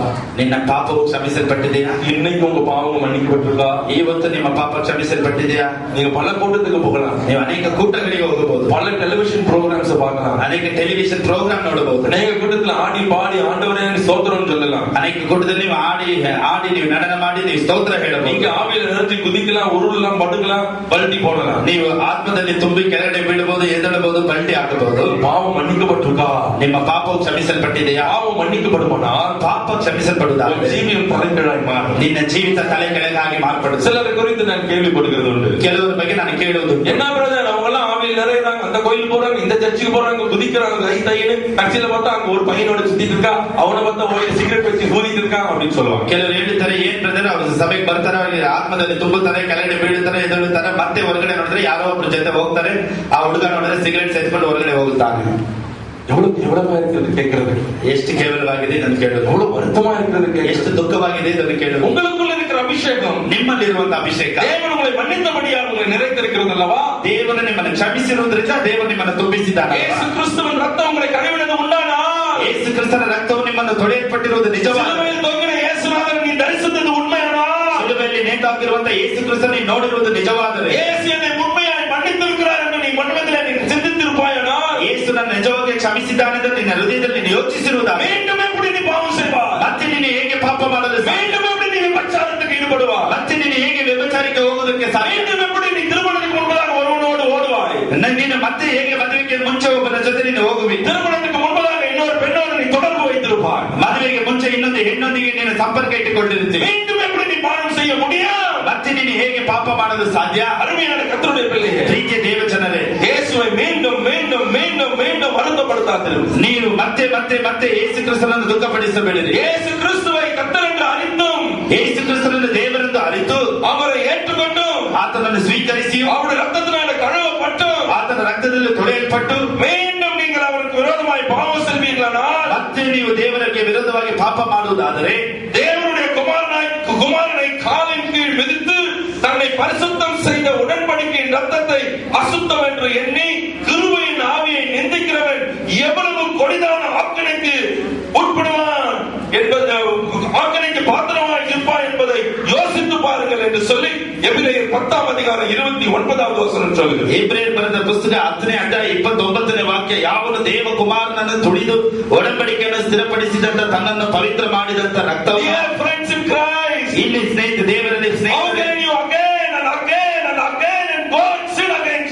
ನೀವು ಮತ್ತೆ ಮತ್ತೆ ಮತ್ತೆ ಹೇಗೆ ಅದೇ ಪಾಪವನ್ನು ಮಾಡೋದಕ್ಕೆ ನಿಮ್ಮಿಂದ ಸಾಧ್ಯ? ಅದೇ ಪಾಪದಲ್ಲಿ எப்படி திருப்பி திருப்பி வழுக்கி விழுவோம்? ಮತ್ತೆ ಅದೇ ಪಾಪದಲ್ಲಿ ನೀನು ಹೇಗೆ ಜಾರಿ ಅದರಲ್ಲೇ ಬೀಳುತ್ತಿ? வீட்டுல ஒரு இடம் வழுக்குது என்று வைத்துக் கொள்வோம், ಮನೆಯಲ್ಲಿ ಒಂದು ಕಡೆ ಜಾರುತ್ತದೆ ಎಂದು ತಿಳಿದುಕೊಳ್ಳಿ. நம்முடைய பாத்ரூம்ல ஒரு இடம் சறுக்குது என்று வைத்துக் கொள்வோம், ಬಾತ್ರೂಮ್ ಅಲ್ಲಿ ಒಂದು ಕಡೆ ಜಾರುತ್ತದೆ ಎಂದು ಇಟ್ಟುಕೊಳ್ಳಿ. நல்ல ஒரு பிரஷ் எடுத்துக்கொண்டு வந்து நல்ல ஒரு டிಟರ್ಜೆಂಟ್ போட்டு தேய்ச்சி கழுவி அந்த இடத்தை நம்ம சுத்தம் பண்ணுகிறது இல்லையா? ಒಂದು ಬ್ರಷ್ ತಗೊಂಡು ಒಂದು ಡಿಟರ್ಜೆಂಟ್ ಹಾಕಿ ನಾವು ಅದನ್ನು ಏಕೆ ಶುದ್ಧಪಡಿಸುವುದಿಲ್ಲ? வாழைப்பழ தோலில் நாம் மீண்டும் காலை வைப்பது இல்லையே, ಬಾಳೆಹಣ್ಣು ಸಿಪ್ಪೆಯಲ್ಲಿ ಮತ್ತೆ ನಾವು ಕಾಲು ಇಡುವುದಿಲ್ಲ. இது இப்படி இருக்க எப்படி மீண்டும் மீண்டும் பாவத்துக்கு உட்படுவீர்கள்? ಇದು ಹೀಗೆ ಇರುವುದಾದರೆ ಮತ್ತೆ ಮತ್ತೆ ನೀವು ಹೇಗೆ ಪಾಪದಲ್ಲಿ ಬೀಳೋಕೆ ಸಾಧ್ಯ? ಓ children of God, ಇದು ದೇವರ ಮಕ್ಕಳೇ, God is so angry. ದೇವರು ಬಹಳ ಕೋಪವುಳ್ಳವನಾಗಿ, God's wrath has been kindled. ದೇವರ ಒಂದು ಕೋಪಾಗ್ನಿ ಆದರೆ ಈಗ ಎದ್ದೇಳಿದೆ. Don't test him again and again and again and again by your continuous sins. ನಿಮ್ಮ ಪಾಪದಿಂದ ಮತ್ತೆ ಮತ್ತೆ ಮತ್ತೆ ಆತನನ್ನು ಶೋಧಿಸಬೇಡಿರಿ. It's good enough that he has shown you mercy. ಆತನು ಬಹಳ ಕನಿಕರವುಳ್ಳವನಾಗಿದ್ದು ನಿಮ್ಮ ಮೇಲೆ ಪ್ರೀತಿಯನ್ನು ತೋರಿಸಿ. Don't repeat your sins again. ಮತ್ತೆ ಮತ್ತೆ ನೀವು ಅದೇ ಪಾಪವನ್ನು ಹಿಂದಿರುಗಿಸಬೇಡಿ. ಯೇಸು சொல்லுகிறார், ಯೇಸು ಕ್ರಿಸ್ತನು ಹೇಳುತ್ತಾರೆ, வருத்தப்பட்டு பாரம் சுமக்கிறவர்களே, ಎಲೆ ಒರೆ ಹೊತ್ತು ಒರೆ ಕಷ್ಟಪಡುವವರೇ, என்னிடத்தில் வாருங்கள், ನೀವೆಲ್ಲರೂ ನನ್ನ ಬಳಿ ಬನ್ನಿರಿ, நான் உங்களுக்கு இளைப்பாறுதல் தருவேன். ನಾನು ನಿಮಗೆ ವಿಶ್ರಾಂತಿಯನ್ನು ಕೊಡುತ್ತೇನೆ. God to Jesus. ದೇವರು ಹೇಳುತ್ತಾರೆ, God to Jesus. ಯೇಸುವಿನ ಬಳಿ ಬನ್ನಿರಿ, God to the cross. ನೀವು ಆತನ ಶಿಲುಬೆಯ ಮುಂದೆ ಬನ್ನಿರಿ. Don't run after things. ನೀವು ಬೇರೆ ಯಾವುದರ ಹಿಂದೆ Don't run after men. ನೀವು ಮನುಷ್ಯರ ಹಿಂದೆ ಹೋಗಬೇಡಿ. Don't run after men of God.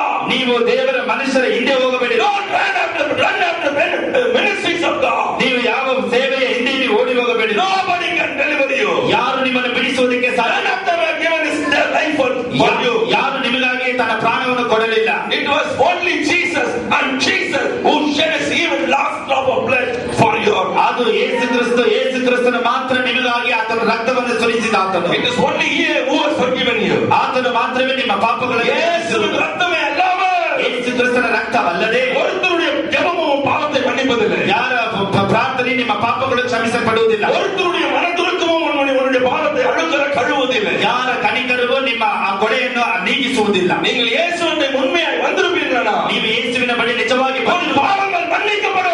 ನಿಮ್ಮ ಪಾಪಗಳು ಕ್ಷಮಿಸಲ್ಪಡುತ್ತದೆ. பாவம் மன்னிக்கப்படுவது மாத்திரமல்ல, ಪಾಪ ಕ್ಷಮಿಸಲ್ಪಡುವುದು ಮಾತ್ರ, பாவத்தின் மேல் ஒரு வெறுப்பும் உங்களுக்கு வரும். ಪಾಪದ ಮೇಲೆ ಒಂದು ಹಾಗೆತನ ನಿಮಗೆ ಬರುತ್ತೆ. Oh, I thank God for Jesus. ದೇವರಿಗೆ ನಾನು ಸ್ತೋತ್ರ ಹೇಳುತ್ತೇನೆ. I thank God for the Holy Spirit. ನಾನು ಪವಿತ್ರಾತ್ಮನಿಗೆ ಸ್ತೋತ್ರ ಸಲ್ಲಿಸುತ್ತೇನೆ. என்றைக்கு இயேசுவின் ரத்தம் என்னை கழுவி, ಯಾವಾಗ ಯೇಸು ಕ್ರಿಸ್ತನ ரத்தವನ್ನು ಶುದ್ಧೀಕರಿಸಿ பரிசுத்த ஆவியானவருடைய கிருபையினாலே என்னுடைய இருதயம் என் பாவத்தை உணர்த்தியதோ அன்றை முதல் என்னுடைய வாழ்க்கை மாறி இருக்கிறது. ಪವಿತ್ರಾತ್ಮನ ಕೃಪೆಯಿಂದ ಯಾವಾಗ ನನ್ನ ಹೃದಯದಲ್ಲಿ ಪಾಪ ಉಂಟಾಯಿತು ಆವತ್ತಿನ ನನ್ನ ಜೀವಿತವು ಮಾರ್ಪಟ್ಟಿತು. நான் மார்த்தட்டி சொல்லுவேன், ನಾನು ಎದೆ ತಟ್ಟಿ ಹೇಳುತ್ತೇನೆ, பெருமையோடு அல்ல, ಹೆಮ್ಮೆಯಿಂದ ಅಲ್ಲ, மிகுந்த தாழ்மையோடு. ಬಹಳ ತಾಳ್ಮೆಯಿಂದ அந்த புண்ணியநாதன் இயேசுவின் ரத்தம் என் ஜீவியத்தை மாற்றியது. ಆ ಪುಣ್ಯನಾಥನ ಯೇಸು ಕ್ರಿಸ್ತನ ರಕ್ತವು ನನ್ನ ಜೀವಿತವನ್ನು ಮಾರ್ಪಡಿಸಿತು. ஓ, பரிசுத்தமாய் வாழும்படி அவருடைய அன்பு என்னை ஏவுகிறது. ಪವಿತ್ರವಾಗಿ ಜೀವಿಸುವುದಕ್ಕೆ ಆತನ ಪ್ರೀತಿ ನನ್ನನ್ನು ಪ್ರೇರೇಪಿಸುತ್ತದೆ. நான் தவறு செய்தால் அவருக்கு விரோதமாய் தவறு செய்கிறேன் என்று என்னுடைய இருதயம் என்னை குறித்து என்ன பேசுகிறது. ನಾನು ತಪ್ಪು ಮಾಡಿದಾಗ ಆತನಿಗೆ ವಿರುದ್ಧವಾಗಿ ತಪ್ಪು ಮಾಡುತ್ತೇನೆ ಎಂದು ನನ್ನ ಹೃದಯವು ಮಾತನಾಡುತ್ತದೆ.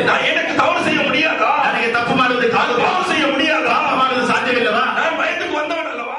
ನಾನು ವಯಸ್ಸಿಗೆ ಬಂದವ, மரியாதை உண்டு அல்லவா? ನನಗೆ ಒಂದು ಪ್ರತ್ಯೇಕ ಗೌರವ ಉಂಟಲ್ಲವಾ? ஆனாலும் என் இருதயம் சொல்லும், ಆದರೂ ನನ್ನ ಹೃದಯ ಹೇಳುತ್ತದೆ, இயேசு கிறிஸ்துவின் ரத்தம் என்னை கழுவி புதிய மனிதனாய் மாற்றி இருக்கிறது. ಯೇಸು ಕ್ರಿಸ್ತನ ರಕ್ತವು ನಿನ್ನನ್ನು ತೊಳೆದು ಒಂದು ಹೊಸ ಮನುಷ್ಯನಾಗಿ ನಿನ್ನನ್ನು ಮಾರ್ಪಡಿಸಿದೆ. ஒவ்வொரு முறையும் பாவ உணர்ச்சிகள் எனக்கு வரும்பொழுது, ಒಂದೊಂದು ಸಲ ನಾನು ಪಾಪದ ಯೋಚನೆ ನನ್ನಲ್ಲಿ ಬರುವಾಗ, பாவ சிந்தனையின் சூழ்நிலைகள் உருவாகும் பொழுது, ಪಾಪದ ಯೋಚನೆಯು ಪಾಪದ ಪರಿಸ್ಥಿತಿ ನನ್ನಲ್ಲಿ ಉಂಟಾಗುವಾಗ, இயேசுவின் சிலுவையின் காட்சி என் இருதயத்தை தொடும். ಯೇಸು ಕ್ರಿಸ್ತನ ಶಿಲುಬೆಯ ದರ್ಶನ ನನ್ನನ್ನು ಮುಟ್ಟುತ್ತದೆ. அந்த சிலுவையின் சிந்தனை, அதை குறித்த தியானம் என் இருதயத்தை வித்தியாசப்படுத்தும். ಆ ಶಿಲುಬೆಯ ಯೋಚನೆ, ಆ ಧ್ಯಾನ ನನ್ನ ಹೃದಯವನ್ನು ಮಾರ್ಪಡಿಸುತ್ತದೆ. இந்த உலகத்தில் உங்களுக்கு உபத்திரவங்கள் உண்டுதான். ಈ ಲೋಕದಲ್ಲಿ ನಿಮಗೆ ಸಂಕಟ ಉಂಟು. பாவம் செய்யாமல் பரிசுத்தமாய் வாழ்வதற்கு விரோதமாய் பிசாசு போராடுவது உண்டுதான். ಪಾಪ ಮಾಡದೆ ಜೀವಿಸುವುದಕ್ಕೆ ಸೈತಾನನು ಅವರ ಮೇಲೆ ವಿರುದ್ಧವಾಗಿ ನಿಲ್ಲುತ್ತಾನೆಂದು ಸತ್ಯವೇದ ಹೇಳುತ್ತದೆ. ஒரு விபச்சாரியை தேடி ஒரு நல்லவன் போக மாட்டான். ಒಂದು ವ್ಯಭಿಚಾರಿನ ಹುಡುಕಿ ಒಬ್ಬ ಒಳ್ಳೆಯವನು ಹೋಗುವುದಿಲ್ಲ. ஒரு வேசிக்காரனை தேடி ஒரு பெண் ஓட மாட்டான். ಓಡಿಸಿ ಮಾರ್ಗದಲ್ಲಿ ಇರುವವರನ್ನು ಒಂದು ಹುಡುಕಿಕೊಂಡು ಹೋಗುವುದಿಲ್ಲ. பரிசுத்தமாய் இருக்கிறவர்களை தேடிதான் பாவம் ஓடி வரும். ಪರಿಶುದ್ಧವಾಗಿ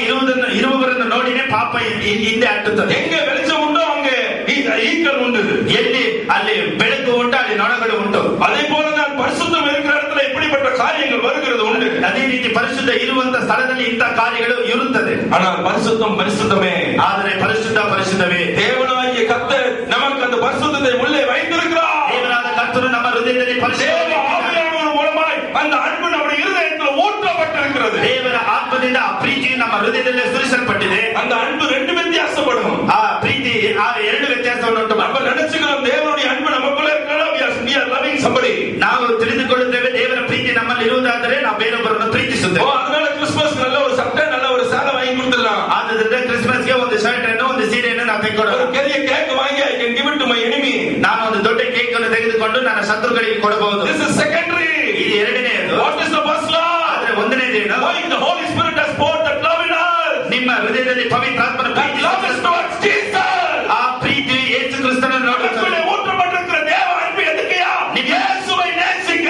ನಿಮ್ಮಲ್ಲಿ ಸುರಿಸಲ್ಪಟ್ಟ ಪ್ರೀತಿಯ ಲೋಕವನ್ನು ಹಗೆ ಮಾಡಿ உலக ஆசை-பாசங்களை, ಲೋಕ ಆಶಾಪಾಸಗಳು, உலகம் கொண்டு வருகிற சிற்றின்பங்களை, ಲೋಕ ಕೊಂಡು ಬರುವಂತಹ ಸಂತೋಷಗಳು, உலகம் கொண்டு வருகிற அநாதி ஸ்நேகங்களை, ಲೋಕ ಕೊಂಡು ಬರುವಂತಹ ಅನಾದಿ ಸ್ನೇಹಗಳು, உலக ஸ்நேகங்களை, ಲೋಕದ ಸ್ನೇಹಗಳು, பாவ ஸ்நேகங்களை, ಪಾಪದ ಸ್ನೇಹಗಳು, நம்மை குழியில தள்ளுகிற ஸ்நேகங்களை வெறுத்து தள்ளவே. ನಮ್ಮನ್ನು ಹಳ್ಳದಲ್ಲಿ ಬೀಳಿಸುವುದನ್ನು ನಾವು ಅದನ್ನು ಹಗೆ ಮಾಡಿ ತಳ್ಳಿ அதுக்குதான் தேவ அன்பு நமக்குள்ளே ஊற்றப்பட்டிருக்கு. ತಳ್ಳುವುದಕ್ಕಾಗಿಯೇ ದೇವರ ಪ್ರೀತಿ ನಮ್ಮ ಹೃದಯದಲ್ಲಿ ಸುರಿಸಲ್ಪಟ್ಟಿದೆ. என்னை கேட்கிற அருமையான தேவ பிள்ளைங்க, ನನ್ನನ್ನು ಕೇಳುವಂತ ಪ್ರಿಯ உங்கள் ஒவ்வொருவரையும் நேசிக்கிறார். ಯೇಸು ನಿಮ್ಮ ಒಬ್ಬೊಬ್ಬರನ್ನು ಪ್ರೀತಿಸುತ್ತಾರೆ. உங்கள் ஒவ்வொருவரையும் நேசிக்கிறார். ನಿಮ್ಮನ್ನು ಪ್ರೀತಿಸುತ್ತಾರೆ. அவரிடத்தில் வருகிறவர்களை அவர் மன்னிக்கிறார். ಆತನ ಬಳಿ ಬರುವವರನ್ನು ಆತನ ಕ್ಷಮಿಸುತ್ತಾನೆ. His forgiveness is genuine. ಆತನ ಆತನ ಕ್ಷಮಾಪಣೆ ಬಹಳ ಬೆಲೆ ಉಳ್ಳದು.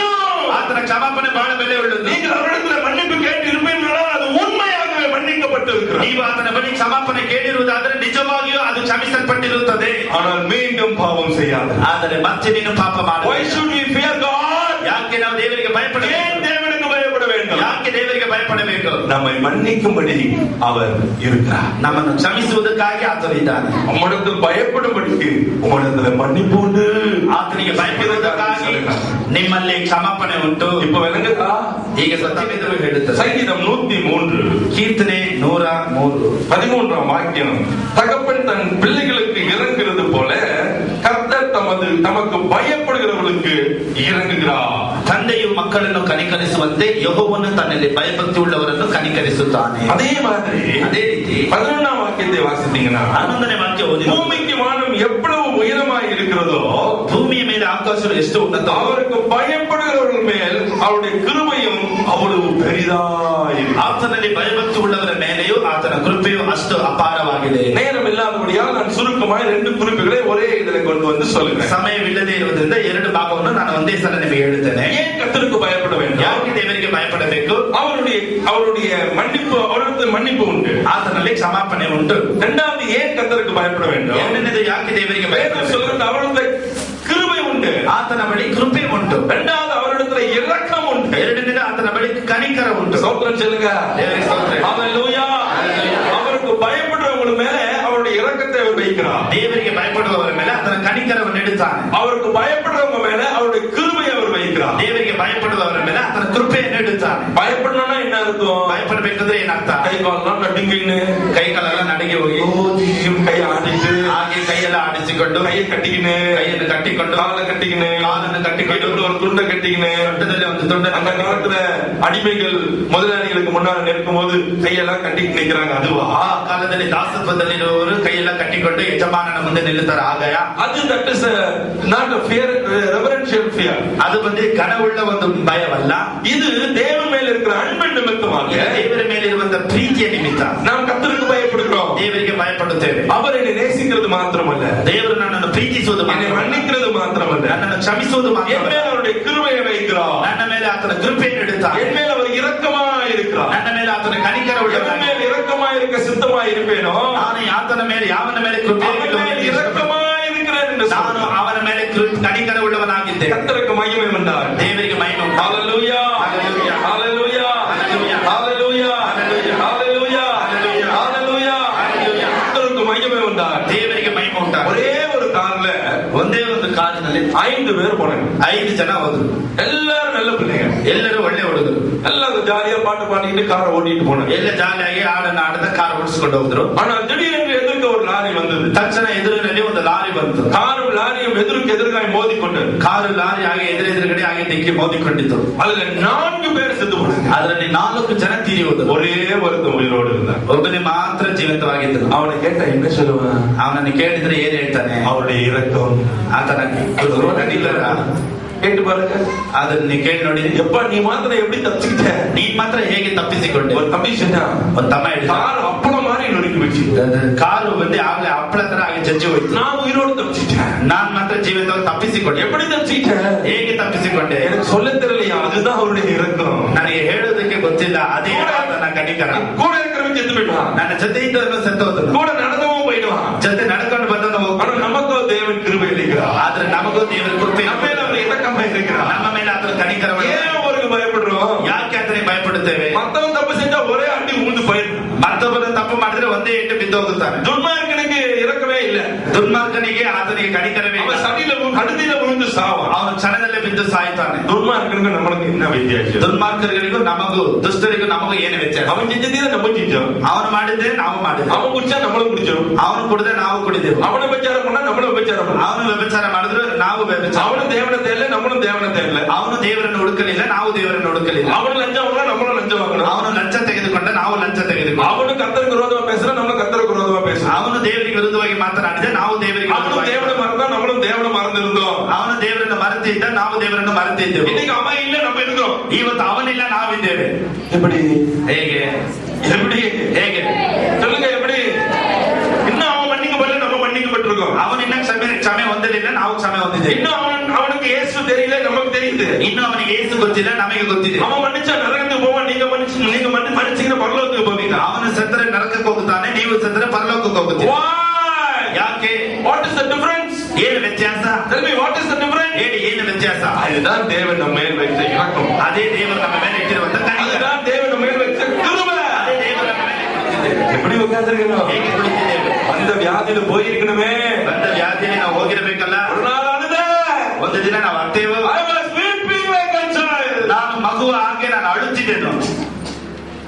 1987 ஆண்டு 1987ರಲ್ಲಿ எனக்கும் மரணத்துக்கும் ஒரு அடி தூரம் இருந்தது. ನನಗೂ ಮರಣಕ್ಕೂ ಒಂದು ಅಡಿ ದೂರವಿತ್ತು. மரணம் என்னை சந்திக்கும் நேரம் வந்தது. ಮರಣ ನನ್ನನ್ನು ಸಂಧಿಸುವಂತ ಸಮಯ ಬಂತು. பிசாசு சொன்னான், ಸೈತಾನ ಹೇಳಿದನು, மோகன் சிங் ನೀ ನೀನು ಜೀವಂತವಾಗಿ ಇರುವುದಿಲ್ಲ, திரும்பிப்பா, ಹಿಂದೆ ತಿರುಗಿ ನೋಡು, உன்னுடைய இள மனைவியப்பா, ನಿನ್ನ ಯವನದ ಹೆಂಡತಿಯನ್ನು ஒரு நாள் அவள் விதவையா இருப்பாள். ಒಂದು ದಿನ ವಿಧವೆಯಾಗಿರುತ್ತಾನೆ. அங்க படுத்திருக்கிறவனுடைய 10 மாத குழந்தையப்பா, ನೀನು ಅಲ್ಲಿ ಮಲಗಿರುವಂತಹ பிள்ளையா இருக்கும். ತಂದೆ ಇಲ್ಲದಂತ ಒಂದು ಮಗುವಾಗಿರುತ್ತದೆ. ಒಂದು ದಿನ ನಿನ್ನ ಮುಕ್ತಾಯ ಬಂದಾಯಿತು. குழந்தைய போல அது ಮಕ್ಕಳಾಗಿ ನಾನು ಆಗ್ತೇನೆ. மனைவி தூங்கி கொண்டிருந்தான், ಹೆಂಡತಿ ನಿದ್ದೆ ಮಾಡುತ್ತೆ, பிள்ளை தூங்கி கொண்டிருந்தது, ಮಕ್ಕಳು ನಿದ್ದೆ நானும் அழுது கொண்டது. ನಾನು ಅಳುತ್ತಾ ಇದ್ದೆ. கர்த்தருக்கு ஸ்தோத்திரம். ದೇವರಿಗೆ ಸ್ತೋತ್ರ. அவரின் அழுகையின் கண்ணீரை பார்த்தான். ಆತ ನನ್ನ ಅಳುತ್ತಿರುವುದನ್ನು, அவரின் கண்ணீரை கண்டா, ಆತ ನನ್ನ ಕಣ್ಣೀರನ್ನು ನೋಡಿದನು.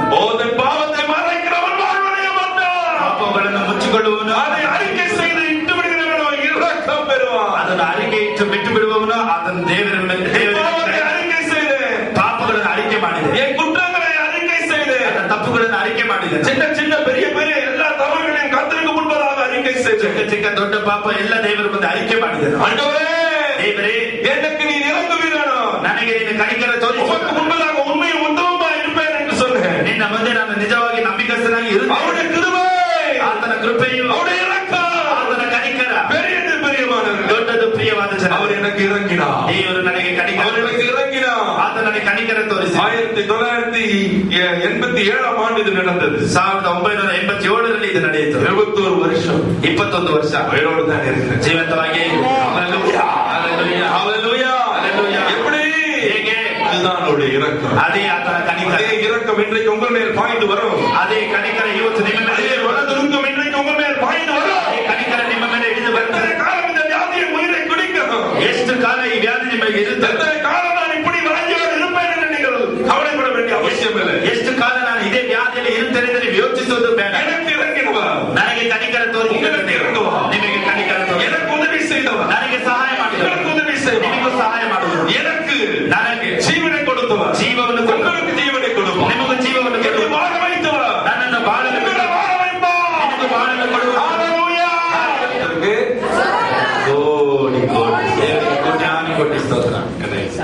ಕಡೆದಾಗಿ வேதம் சொல்லுகிறது, ಸತ್ಯವೇದ ಹೇಳುತ್ತದೆ, சங்கீதம் 115 ಕೀರ್ತನೆ 115 13 வசனம். ಅದು 3ನೇ ವಾಕ್ಯ. நான் முதலே சொன்னது போல, ನಾನು ಮೊದಲೇ ನಿಮಗೆ ಹೇಳಿದ ಹಾಗೆ கர்த்தருக்கு பயப்படுகிற சிறியோரையும் பெரியோரையும் அவர் ஆசீர்வதிக்கிறார். ದೇವರಿಗೆ ಭಯಪಡುವಂತ ದೊಡ್ಡವರನ್ನು ದೇವರು ಆಶೀರ್ವದಿಸುವುದು. ஏன் அவருக்கு பயப்படணும்? ಯಾಕೆ ದೇವರಿಗೆ ಭಯಪಡಬೇಕು? அவர் நம்மை ஆசீர்வதிக்கிறது. ಆತ ನಮ್ಮನ್ನು ಆಶೀರ್ವದಿಸುವಂತ ದೇವರು. சொல்லுங்க ஆமென். ஆமென். ஹalleluya. பயப்படுகிறவர்களை அவர் ஆசீர்வதிக்கிறார். ಭಯಪಡುವವರನ್ನು ದೇವರು ಆಶೀರ್ವದಿಸುತ್ತಾನೆ. அவர் என்னை பார்க்கிறாரு, ಆತ ನಾನು ನೋಡುತ್ತಾನೆ, நான் உண்மையா இருப்பேன், ನಾನು ನಂಬಿಕಸ್ಥನಾಗಿರುತ್ತೇನೆ, ಉತ್ತಮನಾಗಿರುತ್ತೇನೆ, சுத்தமாயிருப்பேன், ಪರಿಶುದ್ಧವಾಗಿರುತ್ತೇನೆ. அவருக்கு முன்பதாக என்னோட வாழ்க்கையை நான் ஒழுங்கு செய்து கொள்வேன். ಆತನ ಮುಂದೆ ನನ್ನ ಜೀವಿತವನ್ನು சீர்கேடான சீர்கேடான வாழ்க்கை எனக்கு கிடையாது. ಸರಿ ಇಲ್ಲದ ಒಂದು ಜೀವಿತ ನನಗಿಲ್ಲ. என் வாழ்க்கை சீர்பட்ட ஒரு வாழ்க்கை என்று சொல்லி ನಾವು ಜೀವಿತ ಸರಿಯಾದಂತ ಒಂದು ಜೀವಿತವೆಂದು ನಾವು ಬಾಳುವುದಾದ್ರೆ நம்மை உயர்த்துவார். ದೇವರು ನಮ್ಮನ್ನು ಉನ್ನತಪಡಿಸುತ್ತಾನೆ. ஹalleluya. ಹಲ್ಲೆಲೂಯಾ. ஹalleluya. ಹಲ್ಲೆಲೂಯಾ. ஆண்டவருக்கு கோடி கோடி ஸ்தோத்திரங்களை செலுத்துங்க. ದೇವರಿಗೆ ಕೋಟಿ ಕೋಟಿ ಸ್ತೋತ್ರ ಸಲ್ಲಿಸಿದೆ. அவர் நம்மை பார்த்து இரக்கமுள்ளவர் மாத்திரம் இல்ல, ಆತ ನಮ್ಮ ನೋಡಿ ಕನಿಕರ ತೋರಿಸುವುದು ಮಾತ್ರ, நம்மை ஆசீர்வதிக்கிறார். ನಮ್ಮನ್ನು ಆಶೀರ್ವದಿಸುವಂತ சொன்னா ದೇವರು ಹೇಳಿದರು, நான் ஆபிரகாமின் தேவன், ஈசாக்கின் தேவன், யாக்கோபின் தேவன். ನಾನು ಆಬ್ರಹಾಮಿನ ದೇವರು, ಈಸಾಕನ ದೇವರು, ಯಾಕೋಬಿನ ದೇವರು. அதை சொல்வதில் எனக்கு பெரிய சந்தோஷம். ಅದನ್ನು ಹೇಳುವುದರಲ್ಲಿ ನನಗೆ ಬಹಳ ಸಂತೋಷ. நான் உங்களுடைய முற்பதாக்களாகிய இவருடைய தேவன் என்று சொன்னார். ನಾನು ಅವರ ಮೂಲಪಿತೃಗಳ ತಂದೆ ಎಂದು ದೇವರು ಹೇಳಿದರು. ஆபிரகாமை கர்த்தர் பார்த்து அவரை ஆசீர்வதித்தார். ಆಬ್ರಹಾಮನನ್ನು ದೇವರು ನೋಡಿ ಆಶೀರ್ವದಿಸಿದರು. ஈசாக்கை ஆசீர்வதித்தார். ಈಸಾಕನನ್ನು ಆಶೀರ್ವದಿಸಿದರು. யாக்கோபை ஆசீர்வதித்தார். ಯಾಕೋಬನನ್ನು ಆಶೀರ್ವದಿಸಿದರು. ஒன்றுமில்லாமல் அவர்களை உயர்த்தினார். ಏನು ಇಲ್ಲದೆ ಅವರನ್ನು ಉನ್ನತದಲ್ಲಿಟ್ಟನು. ஆமென் சொல்லுங்க. ಆಮೆನ್. ஆபிரகாமை வெளியே வா, உங்க அப்பா விட்டு சொல்லும் போது ಆಬ್ರಹಾಮನ್ನು ನಿನ್ನ ತಂದೆ ಮನೆಯನ್ನು ಬಿಟ್ಟು ಹೊರಗೆ ಬಾ ಅಂತ ಹೇಳುವಾಗ ஒன்றும் இல்லாம போனார் பாருங்க. ಏನು ಇಲ್ಲದೆ ಹೋದ ನೋಡಿ. ஆனால் கர்த்தர் அவரை உயர்த்தி மேன்மைப்படுத்தினார். ಆದರೆ ದೇವರು ಆತನನ್ನು ಉದ್ಧರಿಸಿ ಆತನನ್ನು ಉನ್ನತ. நீங்கள் கர்த்தருக்கு பயப்படுகிறவர்கள் என்று எப்படி தெரிந்து கொள்ள முடியும்? ನೀವು ದೇವರಿಗೆ ಭಯಪಡುವವರಲ್ಲಿ ಹೇಗೆ ಗೊತ್ತಾಗುವುದು? கர்த்தருக்கு பயப்படும் போது ದೇವರಿಗೆ ಭಯಪಡುವಾಗ சில காரியங்கள் நம்முடைய இருதயத்தில் ஒட்டிக்கொள்ளும். ಕೆಲವು ಕಾರ್ಯ ನಮ್ಮ ಹೃದಯದಲ್ಲಿ ಅಂಟಿಕೊಳ್ಳುತ್ತದೆ. அது என்னது? ಅದು ಏನದು? வேத வசனத்தின்படி வாழணும். ಸತ್ಯವೇದದ ಪ್ರಕಾರ ನಾವು ನಡೆಯಬೇಕು. அதுதான் பயப்படுறது. ಅದೇ ಭಯಪಡುವುದು. What is fear of God? ದೇವರ ಭಯವೇನು? கர்த்தருக்கு பயப்படுறோம்னா ದೇವರಿಗೆ ಭಯಪಡುವುದು வேத வசனத்தின்படி நம்ம வாழுகிறோம்னு அர்த்தம். ಸತ್ಯವೇದದ ಪ್ರಕಾರ ನಾವು ನಡೆಯುತ್ತೇವೆ. வேத வசனத்தை நம்மளுடைய கைகளில் ஏந்தி கொண்டு போகிறது கர்த்தருக்கு பயப்படுகிற பயம் இல்ல. ಸತ್ಯವೇದವನ್ನು ಕೈಯಲ್ಲಿ ಹಿಡಿದುಕೊಂಡು ಹೋಗುವುದು ದೇವರಿಗೆ ಭಯಪಡುವ ಭಯನ. இப்படி மக்கள் வச்சுக்கிட்டு போறது கர்த்தருக்கு பயப்படுறோம். ಅದು ನಾವು ಹಾಗೆ ತೋಳಿನ ಕೆಳಗೆ ಇಟ್ಟುಕೊಂಡು ಹೋಗುವುದು ಭಯವಲ್ಲ. ஏதோ சின்னதா வாங்கி பாக்கெட்டுக்குள்ளேயே வச்சுக்கிட்டு போறது கர்த்தருக்கு பயப்படுறோம். ಬೈಬಲ್ ಇಟ್ಟು ಪಾಕೆಟ್ ನಲ್ಲಿ ಇಡುವುದು ಭಯವಲ್ಲ. சின்ன நியூ டெஸ்ட்மென்ட் ஒன்று வாங்கி வச்சு பாக்கெட்ல வச்சு எப்ப பார்த்தாலும் என் பாக்கெட்ல பைபிள் இருக்குது பிரதர். ಚಿಕ್ಕ ಹೊಸ ಒಡಂಬಡಿಕೆ ಬೈಬಲ್ ಅನ್ನು ಜೋಬಲ್ಲಿ ಇಟ್ಕೊಂಡು ಯಾವಾಗಲೂ ನನ್ನ ಬೈಬಲ್ ನನ್ನ ಜೊತೆ ಇದೆ ಅಂತ ಹೇಳುವುದು ಭಯವಲ್ಲ. I am not despising or criticizing people who carry Bible with them. Bible ಆ ರೀತಿ ಇಟ್ಟುಕೊಳ್ಳುವುದರ ಬಗ್ಗೆ ನಾನು ಕೇವಲ ಪಡಿಸಿ ಅವರನ್ನು ನಾನು joy to carry the Bible with you. ಅದು ನೀವು ಬೈಬಲ್ ಅನ್ನು ನಿಮ್ಮ ಜೊತೆ ಇಟ್ಟುಕೊಳ್ಳುವುದು ಮುಖ್ಯ. We are carrying the most precious book in the world. ಬಹಳ ಮುಖ್ಯ ಅಮೂಲ್ಯವಾದಂತಹ ಸತ್ಯವೇದವನ್ನು ನೀವು ಜೊತೆ ಇಟ್ಟುಕೊಳ್ಳುತ್ತೀರಾ. carrying the word of God itself. ನೀವು ದೇವರ ವಾಕ್ಯವನ್ನೇ ಹೊತ್ತುಕೊಳ್ಳುತ್ತೀರಾ. ಆದರೆ அந்த கையில தூக்கிட்டு போறதை விட ಕೈಯಲ್ಲಿ ಇಟ್ಟುಕೊಳ್ಳುವುದಕ್ಕಿಂತ இருதயத்துக்குள்ள கொண்டு போயிட்டு ಹೃದಯದಲ್ಲಿ ಇಟ್ಟುಕೊಂಡು அதன்படி நம்முடைய வாழ்க்கையை அமைச்சு கொண்டோம்னா ಅದರ ಬಗ್ಗೆ ಅದೇ ರೀತಿ ನಾವು ನಡೆಯುವುದಾದರೆ கர்த்தருக்கு பயப்படுகிற பயம். ಅದೇ ದೇವರಿಗೆ ಭಯಪಡುವಂತ ಭಯ. வேத வசனம் என்ன சொல்லுது? ಸತ್ಯವೇದ ಏನು ಹೇಳುತ್ತದೆ? அதன்படி செய்யும்போது ಅದರ ರೀತಿ ನಾವು ನಡೆಯುವಾಗ நமக்கு சொல்லுறாரே, ಭಕ್ತನು ಈ ರೀತಿ ಹೇಳ್ತಾನೆ, அது மாதிரி நான் செய்வேன். ಅದೇ ರೀತಿ ನಾನು ನಡೆಯುವ வசனம் இப்படி எழுதியிருக்கேன், ವಾಕ್ಯ ಹೇಳಿದ್ದೆಲ್ಲ அதன்படி நான் நடப்பேன். ಅದೇ ರೀತಿ ನಾನು ನಡೆಯುತ್ತೇನೆ. அப்படி நம்ம நடக்கும்போது ಹಾಗೆ ನಾವು ನಡೆಯುವಾಗ ஆசீர்வாதம் உங்களை தேடி வரும். ಆಶೀರ್ವಾದ ನಿಮ್ಮನ್ನು ಹುಡುಕಿ ಬರುತ್ತದೆ. ஆமென் சொல்லுங்க. ಆಮೆನ್. ஆமென். ಆಮೆನ್. ஆமென். ಆಮೆನ್. சங்கீதக்காரனாகிய தாவீது, ಕೀರ್ತನೆಗಾರನಾದ ದಾವೀದನು அவர் எழுதின ஒரு சங்கீதத்தை நம்ம எல்லாரும் மனப்பாடமா படிச்சு வச்சிருக்கிறோம். ಆತನು ಬರೆದಂತ ಒಂದು ಕೀರ್ತನೆಯನ್ನು ನಾವೆಲ್ಲ ಬಾಯ್ಪಾಠವಾಗಿ ನಾವು ಓದಿಟ್ಟಿದ್ದೇವೆ. சங்கீதம் 23ல ಕೀರ್ತನೆ 23 வேதம் என்ன சொல்லுது பாருங்க. ಸತ್ಯವೇದ ಏನ್ ಹೇಳಿದೆ ನೋಡಿ. 3ஆம் வசனம், 3ನೇ ವಾಕ್ಯ. அவர் என் ஆத்மாவை தேற்றி ನನ್ನ ಪ್ರಾಣವನ್ನು ಉಜ್ಜೀವಿಸ ಮಾಡಿ நம்முடைய நாமத்து நிமித்தம் என்னை நீதியின் பாதைகளில் நடத்துகிறார். ತನ್ನ ಹೆಸರಿಗೆ ತಕ್ಕಂತೆ ನೀತಿ ಮಾರ್ಗದಲ್ಲಿ ನನ್ನನ್ನು ನಡೆಸುತ್ತಾನೆ. நீதியான ஒரு பாதை நமக்கு உண்டு. ನೀತಿಯಾದ ಮಾರ್ಗ ನಮಗೆ ಉಂಟು. நீதி இல்லாத பாதை நமக்கு கிடையவே கிடையாது. ನೀತಿ ಇಲ್ಲದ ಮಾರ್ಗ ನಮಗೆ ಇಲ್ಲವೇ ಇಲ್ಲ. Anything wrong is wrong. ಯಾವುದಾದ್ರೂ ತಪ್ಪು ಅಂದ್ರೆ ಅದು ತಪ್ಪೇ. He is doing, brother, why not I do? Brother ಅವನು ಮಾಡುತ್ತಾನಲ್ಲ, ನಾನು ಯಾಕೆ ಮಾಡಬಾರದು? He is a pastor's son, he is going with another girl, why not I go? ಒಬ್ಬ ಪಾಸ್ಟ್ ಮಗನು ಇನ್ನೊಂದು ಹುಡುಗಿ ಜೊತೆ ಹೋಗುತ್ತಾನೆ, ನಾನು ಯಾಕೆ ಹೋಗಬಾರದು? He is a wonderful worship leader, I saw him with another woman on his bike, why not I go? ಅವನು ಬಹಳ ಸುಂದರವಾಗಿ ಆರಾಧನೆ ಮಾಡುವವನು ಇನ್ನೊಬ್ಬರ ಹೆಂಡತಿ ಜೊತೆ ಹೋಗುತ್ತಾನೆ, ನಾನು ಯಾಕೆ ಹೋಗಬಾರದು? He is the eldest son in my church, he is doing this thing, why not I do? ನಮ್ಮ ಸಭೆಯಲ್ಲಿ ಇರುವಂತ ಹಿರಿಯರ ಮಗ ಇವನಿಗೆ ಮಾಡ್ತಾನೆ, ನಾನು ಯಾಕೆ ಮಾಡಬಾರದು? இந்த மாதிரி ಕಂಪೇರ್ பண்றவங்க கிட்ட கர்த்தருக்கு பயந்த பயம் இல்ல. ಈ ರೀತಿ ಕಂಪೇರ್ ಮಾಡುವವರಿಗೆ ದೇವರ ಭಯಭಕ್ತಿಯೂ ಇಲ್ಲ. அவன் எப்படி வாழ்ந்தால் என்ன, ಅವನು ಹೇಗೆ ಬಾಳಿದರೆ ಏನು, என் கூட இருக்கிறவன் எப்படி வாழ்ந்தால் எனக்கு என்ன, ನನ್ನ ಜೊತೆ ಇರುವವನು ಹೇಗೆ ಜೀವಿಸ, ನಾನು நீதியின் பாதையில் நடப்பேன், ನೀತಿಯ ಮಾರ್ಗದಲ್ಲಿ ನಡೆಯುವೆನು, ನಾನು கர்த்தருடைய வார்த்தையின்படி நடப்பேன், ದೇವರ ವಾಕ್ಯದ ಪ್ರಕಾರ ನಡೆಯುವೆನು, சொன்னபடி செய்வேன், ದೇವರು ಹೇಳಿದ್ದನ್ನು ಮಾಡುವೆನು. அவருடைய எழுத்துக்கள் எனக்கு தேவன் எழுதின எழுத்துக்கள், ದೇವರು ಬರೆದಿರುವಂತ ಬರಹಗಳು. இந்த வேத புத்தகம் இன்னொருத்தருக்கு எழுதலாமா? ಈ ಅಕ್ಷರ ಈ ಸತ್ಯವೇದ ಇನ್ನೊಬ್ಬರಿಗೆ ಬರೆದಿಲ್ಲ ನೋಡಿ. I tell you, ನಾನು ಹೇಳ್ತೇನೆ, everything written in this Bible is for me. ಸತ್ಯವೇದದಲ್ಲಿ ಬರೆಯಲ್ಪಟ್ಟ ಎಲ್ಲಾ ವಾಕ್ಯಗಳು ಅದು ನಮಗೆ, எனக்கு தான், ಅದು ನನಗೆ, உனக்கு இல்ல, அது ನಿನಗಲ್ಲ. அப்படி நம்ம நினைச்சிட்டோம்னா ಹಾಗೆ ನಾವು ನೆನೆಸುವುದಾದ್ರೆ கர்த்தர் நம்மை நீதியான பாதையில நடத்துவார். ದೇವರು ನಮ್ಮನ್ನು ನೀತಿಯ ಮಾರ್ಗದಲ್ಲಿ ನಡೆಸುತ್ತಾರೆ. ஸ்தோத்திரம் சொல்லுங்க, ಸ್ತೋತ್ರ, ஸ்தோத்திரம் சொல்லுங்க, ஹalleluya, ஹalleluya. நான் கர்த்தருக்கு முன்பதாக ನಾನು ದೇವರ ಮುಂದೆ உண்மையும் உத்தமமாய் நடப்பேன், ನಿಜವಾಗಿ ನಂಬಿಕಸ್ಥನಾಗಿ ನಡೆಯುತ್ತೇನೆ என்ற ஒரு எண்ணம் நமக்குள்ளே வரும். ಒಂದು ಯೋಚನೆ ನಮ್ಮಲ್ಲಿ ಬರುತ್ತದೆ. உலகத்துல எத்தனை பேர் என்ன செஞ்சாலும் நமக்கு கவலை இல்லை. ಲೋಕದಲ್ಲಿ ಎಷ್ಟು ಜನ ಏನು ಮಾಡಿದ್ರು ನಮಗೆ ಚಿಂತೆ ಇಲ್ಲ.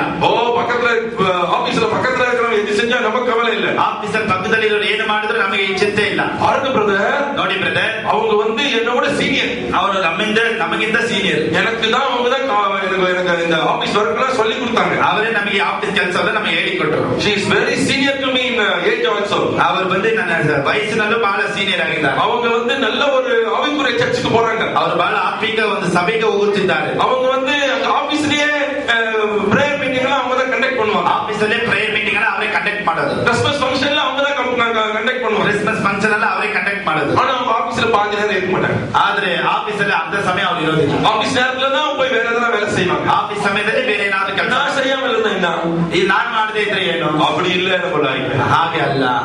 அவங்க எது செஞ்சா நமக்கு ಅವರು ಏನ್ ಮಾಡಿದ್ರು ನಮಗೇನು, நம்ம யார் பார்க்கிறா, ನಮ್ಮನ್ನ ಯಾರು ನೋಡುತ್ತಾರೆ, ನಿಮ್ಮನ್ನ ಯಾರು ನೋಡುತ್ತಿದ್ದಾರೆ, அந்த பயம் நமக்குள்ள வருது பாருங்க. ಆ ಭಯ ನಮಗೆ ಬರುತ್ತದೆ. அப்படிப்பட்டவர்களை தான் கர்த்தர் ஆசீர்வதிக்கிறார். ಅಂತವರನ್ನೇ ದೇವರು ಆಶೀರ್ವದಿಸುತ್ತಾರೆ. கர்த்தருக்கு பயப்படுகிறார். ದೇವರಿಗೆ ಭಯಪಡುವಂತ சின்ன பிள்ளையா இருக்கட்டும் பெரிய பிள்ளையா இருக்கட்டும், ಅದು ಚಿಕ್ಕ ಹುಡುಗನಾಗಿರಲಿ ದೊಡ್ಡವರಾಗಿ, ஒரு சின்ன ரப்பர் ஒரு பிள்ளை வந்துச்சுன்னா கூட அது பயம் இல்லாம போச்சுன்னு அர்த்தம். ಚಿಕ್ಕ ಒಂದು ರಬ್ಬರ್ ಒಂದು ಮಕ್ಕಳು ತಗೊಂಡ್ಬಂದ್ರೆ ಅದು ದೇವರ ಭಯ. சின்ன பிள்ளை பெரிய லஞ்சத்தை வாங்கி வர போறது இல்ல. ಒಂದು ಚಿಕ್ಕ ಮಕ್ಕಳು ದೊಡ್ಡ ಲಂಚವನ್ನು ತೆಗೆದುಕೊಂಡು ಬರೋದು. பக்கத்துல உட்கார்ந்து பெஞ்சில் இருக்கிற பையனுடைய ரப்பர் தூக்கிட்டு வந்துடும். ಪಕ್ಕದಲ್ಲಿರುವವರ ಸ್ನೇಹಿತನ ಬಳಿ ಆ ರಬ್ಬರ್ பென்சில் தூக்கிட்டு வந்துடும். ಬೆಂಚಿಲ್ ಎತ್ಕೊಂಡ್ ಬರ್ತಾರೆ. ஜாமெட்ரி பாக்ஸ் தூக்கிட்டு வந்துடும். ಜಾಮೆಟ್ರಿ ಬಾಕ್ಸ್ ಎತ್ಕೊಂಡ್ ಬರ್ತಾರೆ. அதுக்கு நம்ம சொல்லணும், ಅದಕ್ಕೆ ನಾವ್ ಹೇಳ್ಬೇಕು, ಇಲ್ಲ ಇಲ್ಲ, no mummy, yesterday he took my pencil. ಇಲ್ಲ ಮಮ್ಮಿ, ನಿನ್ನೆ ಅವನು ನನ್ನ Let him take your pencil, but you don't take his rubber. ನನ್ನ ಪೆನ್ಸಿಲ್ ಅವ್ರು ಎತ್ಕೊಂಡಿದ್ದೀನಿ, ಅವನ ರಬ್ಬರ್ கர்த்தருக்கு பயப்படுவனுடைய வாழ்க்கை, ಇದೇ ದೇವರಿಗೆ ಭಯಪಡುವಂತ ಜೀವಿತ. சோத்ரம் சொல்லுங்க, சோத்ரம். சின்ன வயசுல அதை நீ சொல்லி கொடுத்தாங்கன்னா ಚಿಕ್ಕ ವಯಸ್ಸಿನಲ್ಲಿ ನೀ ಅದನ್ನ ಹೇಳಿ, பெரிய வயசுல அது உண்மையும் நீதியுமாய் நடக்கும். ದೊಡ್ಡ ವಯಸ್ಸಿನಲ್ಲಿ ಅದು ನಿಜವಾಗಿ ನಂಬಿಕಸ್ಥರಾಗಿ. தாவீது சொல்லுகிறான், ದಾವೀದನು ಹೇಳುತ್ತಾನೆ, என்னை நீதியின் பாதையில் அவன் நடத்துகிறான். ನನ್ನನ್ನು ನೀತಿ ಮಾರ್ಗದಲ್ಲಿ ನಡೆಸುತ್ತಾನೆ. அதனுடைய விளைவு என்ன, ಅದರ ಉತ್ತರವೇನು, அதனுடைய விளைவு என்ன, ಅದರ ಉತ್ತರ 6ஆம் வசனம் சொல்லுகிறது, 6ನೇ ವಾಕ್ಯ, என் ஜீவனுள்ள நாளெல்லாம் ನನ್ನ ಜೀವಮಾನದಲ್ಲೆಲ್ಲ நன்மையும் கிருபையும் ಶುಭವು ಕೃಪೆಯು என்னை பின்தொடர்ந்து ನನ್ನನ್ನು ಹಿಂಬಾಲಿಸುವುದು. அதுதான் ஆசீர்வாதம். ಅದೇ ಆಶೀರ್ವಾದ. 2 சாமுவேல் 5:10 வாசித்து பாருங்க. 2 ಸಾಮುವೇಲ್ 5:10 ಓದಿ ನೋಡಿ. வேத வசனம் சொல்லுது, ಸತ್ಯವೇದವು ಹೇಳುತ್ತದೆ. வேதம் என்ன சொல்லுறது பாருங்க. ಸತ್ಯವೇದ ಏನು ಹೇಳುತ್ತದೆ? ದಾವೀದನು நாளுக்கு நாள் விருத்தி அடைந்தான். ಆತನು ದಿನೇ ದಿನೇ ಅಭಿವೃದ್ಧಿ விருத்தி அடைந்தான். ಯಾಕೆ ಆತನ ಅಭಿವೃದ್ಧಿ காரணம் அவன் நீதியின் மார்க்கமாய் நடந்தவர். ಕಾರಣ ಆತನು ನೀತಿ ಮಾರ್ಗದಲ್ಲಿ ನಡೆದಂತ ಮನುಷ್ಯ. கர்த்தருக்கு ஸ்தோத்திரம். ದೇವರಿಗೆ ಸ್ತೋತ್ರ. 1 நாளாகமம் 14 அதிகாரம் 17 வசனம். 1 ಪೂರ್ವಕಾಲ ಕೃತ 14ನೇ ಅಧ್ಯಾಯ 17ನೇ ವಾಕ್ಯ. அப்படி நடக்கிற ஒரு வாழ்க்கை, ಹೀಗೆ ನಡೆಯುವಂತ ಒಂದು ಜೀವಿತ ஒவ்வொரு நாளும் நம்மை விருத்தி அடைய செய்ய பிரியமான ಒಂದೊಂದು ದಿನವೂ ನಮ್ಮನ್ನು ಉನ್ನತದಲ್ಲಿ ಅಭಿವೃದ್ಧಿ ಪಡಿಸುತ್ತದೆ. கர்த்தருக்கு மகிமை உண்டா, ದೇವರಿಗೆ ಮಹಿಮೆ ಉಂಟಾ. ದೇವರಿಗೆ ಭಯಪಡಿ. அவர் நம்ம நம்முடைய வல்லமையை வைக்கிறார். ಆತನು ತನ್ನ ಶಕ್ತಿಯನ್ನು ನಮ್ಮ ಮೇಲೆ ಇಡುತ್ತಾನೆ. அப்படி பயப்படுறவங்க மேல, ಹಾಗೆ ಭಯಪಡುವವರ ಮೇಲೆ நம்மை பற்றி கொண்டு ಆತನನ್ನು ಹಿಡಿದುಕೊಂಡು உத்தம இருதயத்தோடு இருக்கிறவர்களுக்கு, ಯಥಾರ್ಥ ಮನಸ್ಸುಳ್ಳವನಿಗೆ அவர் நம்முடைய வல்லமையை விளங்க பண்ண, ಆತನು ತನ್ನ ಪ್ರತಾಪವನ್ನು ತೋರ್ಪಡಿಸುತ್ತಾನೆ. அவருடைய கண்கள் பூமி எங்க உள்ள, ಆತನ ಕಣ್ಣುಗಳು ಎಲ್ಲಾ ಕಡೆಗಳಲ್ಲೂ ಪ್ರಸರಿಸುತ್ತಾನೆ. I just want to finish with only 4 points today. ನಾನು ಒಂದು 4 ಪಾಯಿಂಟ್ಸ್ ಇದನ್ನು ಮುಗಿಸೋದು. ஏன் அவருக்கு பயப்படணும்? ಯಾಕೆ ಭಯಪಡಬೇಕು? முதல் பயம் நம்மை மன்னிக்கிறபடினா. ಮೊದಲನೇ ಭಯ ಆತನು ನಮ್ಮನ್ನು ಕ್ಷಮಿಸುವುದರಿಂದ. இரண்டாவது அவருடைய கிருபையும் அவருடைய இரக்கமும் ನಮ್ಮ ಮೇಲೆ இருக்கிறபடினா. ಎರಡನೇದು ಆತನ ಕೃಪೆಯು ಆತನ ಕನಿಕರವು ನಮ್ಮ ಮೇಲೆ ಇರುವುದರಿಂದ. ಮೂರನೇದು நம்மை ஆசீர்வதிக்கிறதுனா, ನಮ್ಮನ್ನು ಆಶೀರ್ವದಿಸುವುದರಿಂದ. கடைசியாக தேவன் நம்முடைய வல்லமையை நம்ம மேல் வைக்கிறது. ದೇವರು ತನ್ನ ಪ್ರತಾಪವನ್ನು ನಮ್ಮ ಮೇಲೆ ಇಡುವುದಕ್ಕೆ. அதலிருந்து எல்லாம் நம்முடைய பிள்ளைகளுக்கு வரும் பிரியமானவர்கள். ದೇವರಿಂದ ಎಲ್ಲವೂ ನಮ್ಮ ಮೇಲೆ ಇಳಿದು ಬರುತ್ತದೆ. ஒருத்தருக்கு வல்லமை கொடுப்பார், ஒருத்தருக்கு கொடுக்க மாட்டாருன்னா இல்ல. ಒಬ್ಬರಿಗೆ ಪ್ರತಾಪ ಶಕ್ತಿ ಕೊಡುತ್ತಾನೆ, ಇನ್ನೊಬ್ಬರಿಗೆ ಕೊಡುವುದಿಲ್ಲ ಅಂತ ಅಲ್ಲ. நான் இங்க போனா அங்க போனா எங்களுக்கு வல்லமை கிடைச்சிரும் இல்ல. ನಾವು ಇಲ್ಲಿ ಹೋದ್ರೆ ಅಲ್ಲಿ ಹೋದ್ರೆ ನಮಗೆ ಶಕ್ತಿ ಸಿಗುತ್ತದೆ ಅಂತ ಅಲ್ಲ. பவர் மினிஸ்ட்ரி நடத்துங்கன்னு என்கிட்ட சில பேர் வந்து போன மாசம் சொன்னாங்க. ಬ್ರದರ್ ಪವರ್ ಮಿನಿಸ್ಟ್ರಿ ನಮ್ಮ ಬಳಿ ಬಂದು ನಡೆಸಿದ ಅನೇಕರು ಬಂದು ಹೇಳಿದ್ರು. Please give us date brother, power ministry ನಡೆಸೋಣ. ಪವರ್ ಮಿನಿಸ್ಟ್ರಿ ನಡೆಸೋದಕ್ಕೆ ನಮಗೆ ಡೇಟ್ ಕೊಡಿ ಅಂತ ಕೇಳಿದ್ರು. ನಾನು ಹೇಳಿದೆ, ಪವರ್ ಮಿನಿಸ್ಟ್ರಿ நடத்தணும்னா கர்த்தர் உத்தரவு கொடுக்கணும். ಪವರ್ ಮಿನಿಸ್ಟ್ರಿ ನಡೆಸಬೇಕಂದ್ರೆ ದೇವರು ನಮಗೆ ಉತ್ತರ ಕೊಡಬೇಕು. அவர் உத்தரவு கொடுத்தா பவர் கொடுப்பாரு. ಅವರು ಉತ್ತರ ಕೊಟ್ಟರೆ ನಮಗೆ ಪವರ್ ಕೊಡ್ತಾರೆ. அப்பதான் பவர் இறங்கி வரும். ಹಾಗೆ ಪವರ್ ಇಳಿದು ಬರುತ್ತೆ. ஜோமனில் சொல்றேன்னு சொல்லிட்டேன். ಪ್ರಾರ್ಥನೆ ಮಾಡಿ ಹೇಳ್ತಾನೆ ಅಂತ ಹೇಳಿದೆ. யாருக்கு அவர் பவர் கொடுக்கறாரு? ಯಾರಿಗೆ ಆತನು ಪವರ್ ಕೊಡುತ್ತಾನೆ? ಯಾರಿಗೆ? ಯಾರಿಗೆ? சொல்லுங்க, யாருக்கு? ಯಾರಿಗೆ? ದೇವರಿಗೆ ಭಯಪಡುವವರಿಗೆ. ದೇವರಿಗೆ ಭಯಪಡುವವರು, ಉತ್ತಮ ಹೃದಯத்தோடு இருக்கிறவர்களுக்கு, ಉತ್ತಮ ಹೃದಯದಲ್ಲಿ ಇರುವವರಿಗೆ. You are faithful to God. ನೀವು ದೇವರಿಗೆ ನಂಬಿಕೆ. When we live an upright life to God, ದೇವರ ಮುಂದೆ ನಾವು ಒಂದು ಉತ್ತಮವಾದ ಜೀವನ. Our life is very upright before Him. ದೇವರ ಮುಂದೆ ನಮ್ಮ ಜೀವಿತ ಉತ್ತಮವಾದ, ಆಟೋಮ್ಯಾಟಿಕ್ ವಲ್ಲಮೈ ಬರುತ್ತೆ. ಆಟೋಮ್ಯಾಟಿಕ್ ಆಗಿ ಶಕ್ತಿ ಇಳಿಯುತ್ತದೆ. Not by singing ವಲ್ಲಮೈ ವಲ್ಲಮೈ. ಹಾಡನ್ನು ವಲ್ಲಮೆ ವಲ್ಲಮೆ ಅಂತ ಆಡುವಾಗಲ್ಲ. Not by singing ವಲ್ಲಮೈ ತಾರಂ ದೇವ ವಲ್ಲಮೆ ತಾರಂ ದೇವ ಅಂತ ಆಡುವಾಗಲ್ಲ. But by living the upright life. ನಾವು ಒಂದು ಉತ್ತಮವಾದ ಜೀವಿತ ಜೀವಿಸುವಾಗ ಅತ್ತ சொன்ன ஒவ்வொரு காரியத்தை உத்தமமா இருங்க. ದೇವರು ಹೇಳಿದಂತ ಒಂದೊಂದು ಮಾತಿನಲ್ಲಿ ಉತ್ತಮನಾಗಿ. ಬಾಯಿಲಿருந்து ವಲ್ಲಮೈ புறப்பட்டு ನಿಮ್ಮ ಬಾಯಿನಲ್ಲಿ ಶಕ್ತಿ ಹೊರಡುತ್ತದೆ. பார்வையிலிருந்து ವಲ್ಲಮೈ புறப்பட்டு, ನಿಮ್ಮ ನೋಟದಲ್ಲಿ ಶಕ್ತಿ ಹೊರಡುತ್ತದೆ. நடக்கையிலிருந்து ವಲ್ಲಮೈ புறப்பட்டு, ನಡತೆಯಲ್ಲಿ ಶಕ್ತಿ ಹೊರಡುತ್ತದೆ. கர்த்தருக்கு ஸ்தோத்திரம். ದೇವರಿಗೆ ಸ್ತೋತ್ರ. ಮಾರ್ಕ್ 1:27, ಮಾರ್ಕ್ 1:27, லூக்கா 4, ಲೂಕ 4 36 40, 36 40 வேதம் சொல்கிறது, இயேசு பேசினார். ಯೇಸು ಕ್ರಿಸ್ತನು ಮಾತನಾಡಿದನು. அவர் வாயிலிருந்து வல்லமை புறப்பட்டு, ಆತನ ಬಾಯಿಗೆ ಶಕ್ತಿ ಹೊರಟಿತು. சாசுகள் நடுங்கியது. ಸೈತಾನ ನಡುಗಿತು. இது என்னப்பா வார்த்தை? இது ಏನಪ್ಪಾ ಮಾತು? இது என்னப்பா வார்த்தை? ಏನು ಮಾತು? அவர் வெறும் பிசாசுக்கு கட்டளை கொடுக்கிறார், பிசாசுகள் விட்டுட்டு போகுது. ಸೈತಾನನಿಗೆ ಕಟ್ಟಳೆ ಕೊಡುತ್ತಾನೆ, ಸೈತಾನನು ಅವರನ್ನು ಬಿಟ್ಟು ಹೋಗುತ್ತದೆ. இதுதான் கர்த்தருடைய வல்லமை. ಅದೇ ದೇವರ ಶಕ್ತಿ, தான் தேவனுடைய வல்லமை, ಅದೇ ದೇವರ ಮಹಿಮೆ. கர்த்தருக்கு ஸ்தோத்திரம். ದೇವರಿಗೆ ಸ್ತೋತ್ರ. மார்க் 6:55-56 வாசித்து பாருங்க. ಮಾರ್ಕ್ 6:55-56 ಓದಿ ನೋಡಿ. வேதம் சொல்கிறது, ಸತ್ಯವೇದ ಹೇಳುತ್ತದೆ. மத்தேயு 8:16, மத்தேயு 8:14, அவருடைய சரீரத்தை தொட்டார்கள், ಆತನ ಶರೀರವನ್ನು ಮುಟ್ಟಿದ, வஸ்திரத்தை தொட்டார்கள், ವಸ್ತ್ರವನ್ನು ಮುಟ್ಟಿದರು, தொட்ட யாவரும் சுகமானார்கள், ಮುಟ್ಟಿದ ಎಲ್ಲರೂ ಗುಣ ಹೊಂದಿದರು. ஸ்தோத்திரம், ಸ್ತೋತ್ರ. ஹalleluya. whoever touched him, ಯಾರೆಲ್ಲ ಮುಟ್ಟಿದ್ರು அவ்வளவு பேரும் சுகப்பட்டார்கள் என்று வேதம் சொல்கிறது. ಅಷ್ಟು ಜನ ಸೌಖ್ಯ ಹೊಂದಿದರೆಂದು ದೇವರ ವಾಕ್ಯ ಹೇಳುತ್ತದೆ. அவர் தொட்ட ஒவ்வொருவரையும் கர்த்தர் சுகமாக்கினார். ಆತನನ್ನು ಮುಟ್ಟಿದ ಒಬ್ಬೊಬ್ಬರನ್ನು ದೇವರು ಗುಣಪಡಿಸಿದನು. 31, ಮಾರ್ಕ್ 2:31, 1:31, 1:31, 1:41, 1:41, 5:41, 5:41, 7:14, 7:14, லூக்கா 7:14, ಲೂಕ 7:14 வேதம் சொல்கிறது. ಸತ್ಯವೇದ ಹೇಳುತ್ತದೆ. லூக்கா 13:13, ಲೂಕ 13:13, யாரெல்லாம் தொட்டாரோ ಯಾರೆಲ್ಲ ಆತನನ್ನು ಮುಟ್ಟಿದರು அவ்வளவு பேர் வாழ்க்கையில அற்புதம் நடந்தது. ಅಷ್ಟು ಜನ ಜೀವಿತದಲ್ಲಿ ಅದ್ಭುತ ನಡೆಯಿತು. ஒரு கூனியை தொட்டா, ಒಂದು ಗೂಣಿಯನ್ನು ಮುಟ್ಟಿದನು. லூக்கா 13:13 அப்படி சொல்லுது. ಲೂಕ 13:13 ಹೀಗೆ ಹೇಳಿದರು. கூனி நிமிர்ந்தார், நடந்தார், ஓடினார். ಅವಳು ಹಾಗೆ ಎದ್ದು ನಿಂತಿದ್ದಳು, ಹಾಗೆ ನಡೆದಳು, ಓಡಿದಳು. பாடையை தொட்டா, ಆತನ ಒಂದು ಪಾಡೆಯನ್ನು ಮುಟ್ಟಿದಳು. லூக்கா 7:14 சொல்லுது. ಲೂಕ 7:14 ಹೇಳಿದರು. பாடையில படுத்து கிடந்தவன் எழுந்து உடனே உட்கார்ந்தான். ಆ ಪಾಡೆಯನ್ನು ಮುಟ್ಟಿದವನು ಮುಟ್ಟಿದ ತಕ್ಷಣ ಅವನ ಮಲಗಿದನು. தாயார் அவனை பார்த்து பூரிப்படைந்தார். ಅಲ್ಲಿ ಕಣ್ಣೀರಿಡುತ್ತಿದ್ದಂತ சந்தோஷப்பட்டார். 5:14 மார்க் 5:14 சொல்லுது, அவர் தொட்டவர்கள் அவர் சுகமானார். ಮಾರ್ಕ್ 5:14 ಹೇಳ್ತದೆ, ಆತನನ್ನು ಮುಟ್ಟಿದವರೆಲ್ಲರೂ ಸ್ವಸ್ಥ ಹೊಂದಿದರು. பேதுரு மாமியை தொட்டா, ಪೇತ್ರನ ಅತ್ತೆಯನ್ನು ಮುಟ್ಟಿದರು. வேதம் சொல்கிறது உடனே அவள் ஜுரம் அவளை விட்டு போனது. ಸತ್ಯವೇದ ಹೇಳುತ್ತದೆ, ತಕ್ಷಣ ಅವಳ ಜ್ವರ. ಅದೇ ದೇವರ ಶಕ್ತಿಯು, ಅದೇ ದೇವರ ಶಕ್ತಿಯು. தேவன் அவருக்கு வல்லமையை கொடுத்திருந்தார். ದೇವರ ಅಂತ ಶಕ್ತಿಯು ಆತನಿಗೆ ಕೊಟ್ಟಿದ್ದರು. ஏன் கொடுத்தா? ಯಾಕೆ ಕೊಟ್ಟನು? யோவான் 3:34 வாசித்து பாருங்க. ಯೋಹಾನ 3:34 ಓದಿ ನೋಡಿರಿ. வேதம் என்ன சொல்கிறது என்று அந்த வசனத்தை நான் பார்த்து அறிந்து கொள்ளலாம். ಸತ್ಯವೇದವು ಏನು ಹೇಳಿದೆ ಎಂದು ನಾವು ಸತ್ಯವೇದದಲ್ಲಿ ಓದಿ ನೋಡಿಕೊಳ್ಳೋಣ. Thank you Jesus. ದೇವರಿಗೆ ಸ್ತೋತ್ರ. தேவனால் அனுப்பப்பட்டவர் தேவனுடைய வார்த்தைகளை பேசுகிறார். ಹೇಗೆಂದರೆ ದೇವರು ಯಾರನ್ನು ಕಳಿಸಿದಾನೋ ಆತನಿಗೆ ಆತ್ಮವರವನ್ನು, தேவன் அவருக்கு தமது ஆவியை அளவில்லாமல் கொடுத்திருக்கிறார். ಆತನಿಗೆ ಆತ್ಮವರವನ್ನು ಅಳತೆ ಮಾಡದೆ ಅನುಗ್ರಹಿಸಿದ್ದಾನೆ. He spoke the word of God. ಆತನ ದೇವರ ಮಾತುಗಳನ್ನೇ He spoke the word of God. ಆತ ದೇವರ ಮಾತುಗಳನ್ನು, தேவனால் அனுப்பப்பட்ட அந்த மனுஷன், ದೇವರಿಂದ ಕಳಿಸಲ್ಪಟ್ಟ ಮನುಷ್ಯ, அவர் பேர் இயேசு.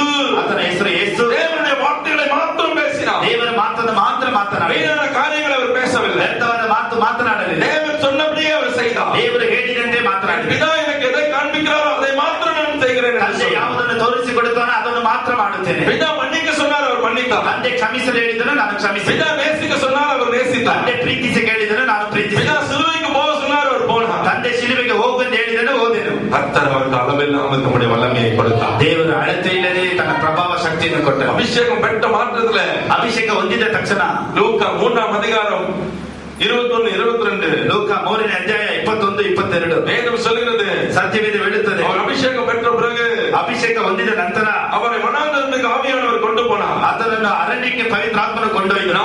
மத்தேயு 4:1, ಮತ್ತೇಯು 4:1, லூக்கா 4:1, ಲೂಕ 4:1 ரெண்டு வசனம் சொல்கிறது, வனாந்தரத்துக்கு கொண்டு போகப்பட்டார். ಈ ಎರಡು ವಾಕ್ಯ ಹೇಳುತ್ತದೆ, ದೇವರನ್ನು ಅರಣ್ಯಕ್ಕೆ ಕೊಂಡೊಯ್ಯಲ್ಪಟ್ಟಿದ್ದು. ஒரு வார்த்தையும் அவர் பேசவில்லை, ಒಂದು ಮಾತನ್ನು ಮಾತನಾಡಲಿಲ್ಲ. ஆவியானவர் அவரை கொண்டு போன போது ಪವಿತ್ರಾತ್ಮನು ಕೊಂಡೊಯ್ಯುವಾಗ, ஆண்டவரே நீர் அபிஷேகம் பண்ணிட்டு வனாந்தரத்துக்கு கூட்டிட்டு போயிட்டீரேன்னு சொல்லவில்லை. ದೇವರೇ ನನ್ನನ್ನು ಅಭಿಷೇಕ ಮಾಡಿ ಅರಣ್ಯಕ್ಕೆ ಕರ್ಕೊಂಡು ಹೋಗುತ್ತಿಲ್ಲ ಅಂತ ಹೇಳಲಿಲ್ಲ. ஒரு வார்த்தையும் பேசவில்லை, ಒಂದು ಮಾತನ್ನು ಮಾತನಾಡಲಿಲ್ಲ. ஆமா, ಹೌದು, அப்படிப்பட்டவருக்கு தான் கர்த்தருடைய வல்லமை கிடைக்கும். ಅಂತವರಿಗೆ ದೇವರ ಶಕ್ತಿ ಸಿಗುತ್ತದೆ. கர்த்தருக்கு மகிமை உண்டாகட்டும். ದೇವರಿಗೆ ಮಹಿಮೆ ಉಂಟಾಗಲಿ. மார்க் 1:13 சொல்கிறது, ಮಾರ್ಕ್ 1:13 ಹೇಳುತ್ತದೆ, சாத்தானால் சோதிக்கப்பட்டார், ಸೈತಾನನಿಂದ ಶೋಧಿಸಲ್ಪಟ್ಟ, காட்டு மிருகங்கள் நடுவில் அவர் சஞ்சரித்துக் கொண்டிருந்தார். ಮೃಗಗಳೊಂದಿಗೆ ಆತನು ಸಂಚರಿಸಿ, தேவ தூதர்கள் அவருக்கு ஊழியம் செய்தார்கள். ದೇವದೂತರು ಅವರಿಗೆ ಸೇವೆ ಮಾಡಿದರು. இப்படிப்பட்ட ஒரு வாழ்க்கை அவர் வாழ்ந்தபோது ಇಂಥ ಒಂದು ಜೀವಿತ ಆತನು ಜೀವಿಸುವಾಗ கர்த்தருடைய வல்லமையோடு புறப்பட்டு வந்தார். ದೇವರ ಶಕ್ತಿಯೊಂದಿಗೆ ಆತನು லூக்கா 4:14 சொல்கிறது, ಲೂಕ 4:14 ಕೇಳಿದ, அவர் வனாந்தரத்திலிருந்து புறப்பட்டு போனபோது ಆತನ ಅರಣ್ಯದಿಂದ ಹೊರಡೆ தேவனுடைய வல்லமையினால் நிறைந்திருந்தார். ದೇವರ ಶಕ್ತಿಯಿಂದ ತುಂಬಲ್ಪಟ್ಟನು. அப்போஸ்தலர் 10:38 பேதுரு அப்படிதான் சொல்கிறார். ಅಪೊಸ್ತಲರ 10:38 ಪೇತ್ರನು ಹೀಗೆ, லூக்கா 24:49 அப்படி சொல்கிறது. ಲೂಕ 24:49 ಹೀಗೆ ಹೇಳುತ್ತದೆ. லூக்கா 24:19 அப்படி சொல்கிறது. ಲೂಕ 26:19 ಹೇಳುತ್ತದೆ. ஒரு பவர்ஃபுல் ப்ராஃபட்,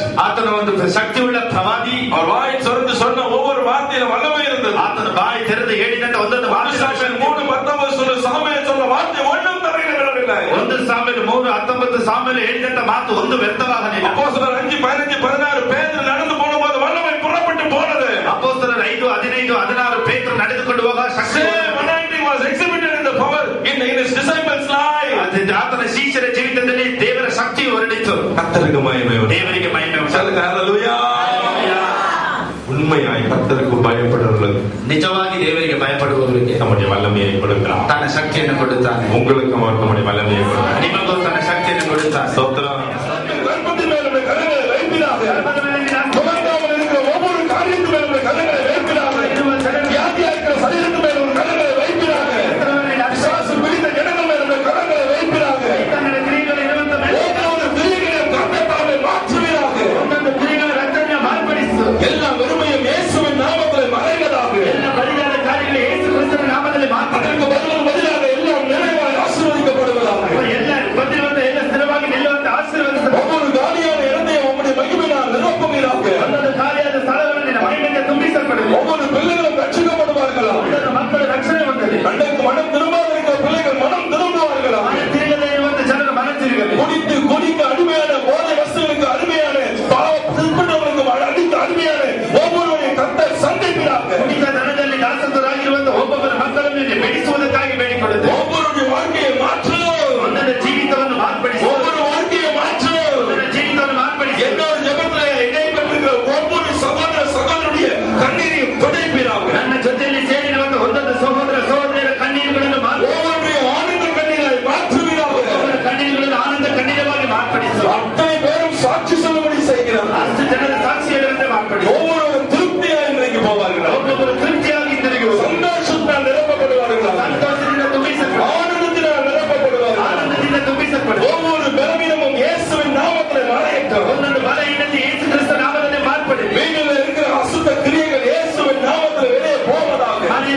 நல்ல பிதாவே, ಯೇಸು ಕ್ರಿಸ್ತನ ನಾಮದಲ್ಲಿ ಪ್ರಾರ್ಥಿಸುತ್ತೇನೆ, ಒಳ್ಳೆ ತಂದೆ. Amen, amen, amen, amen.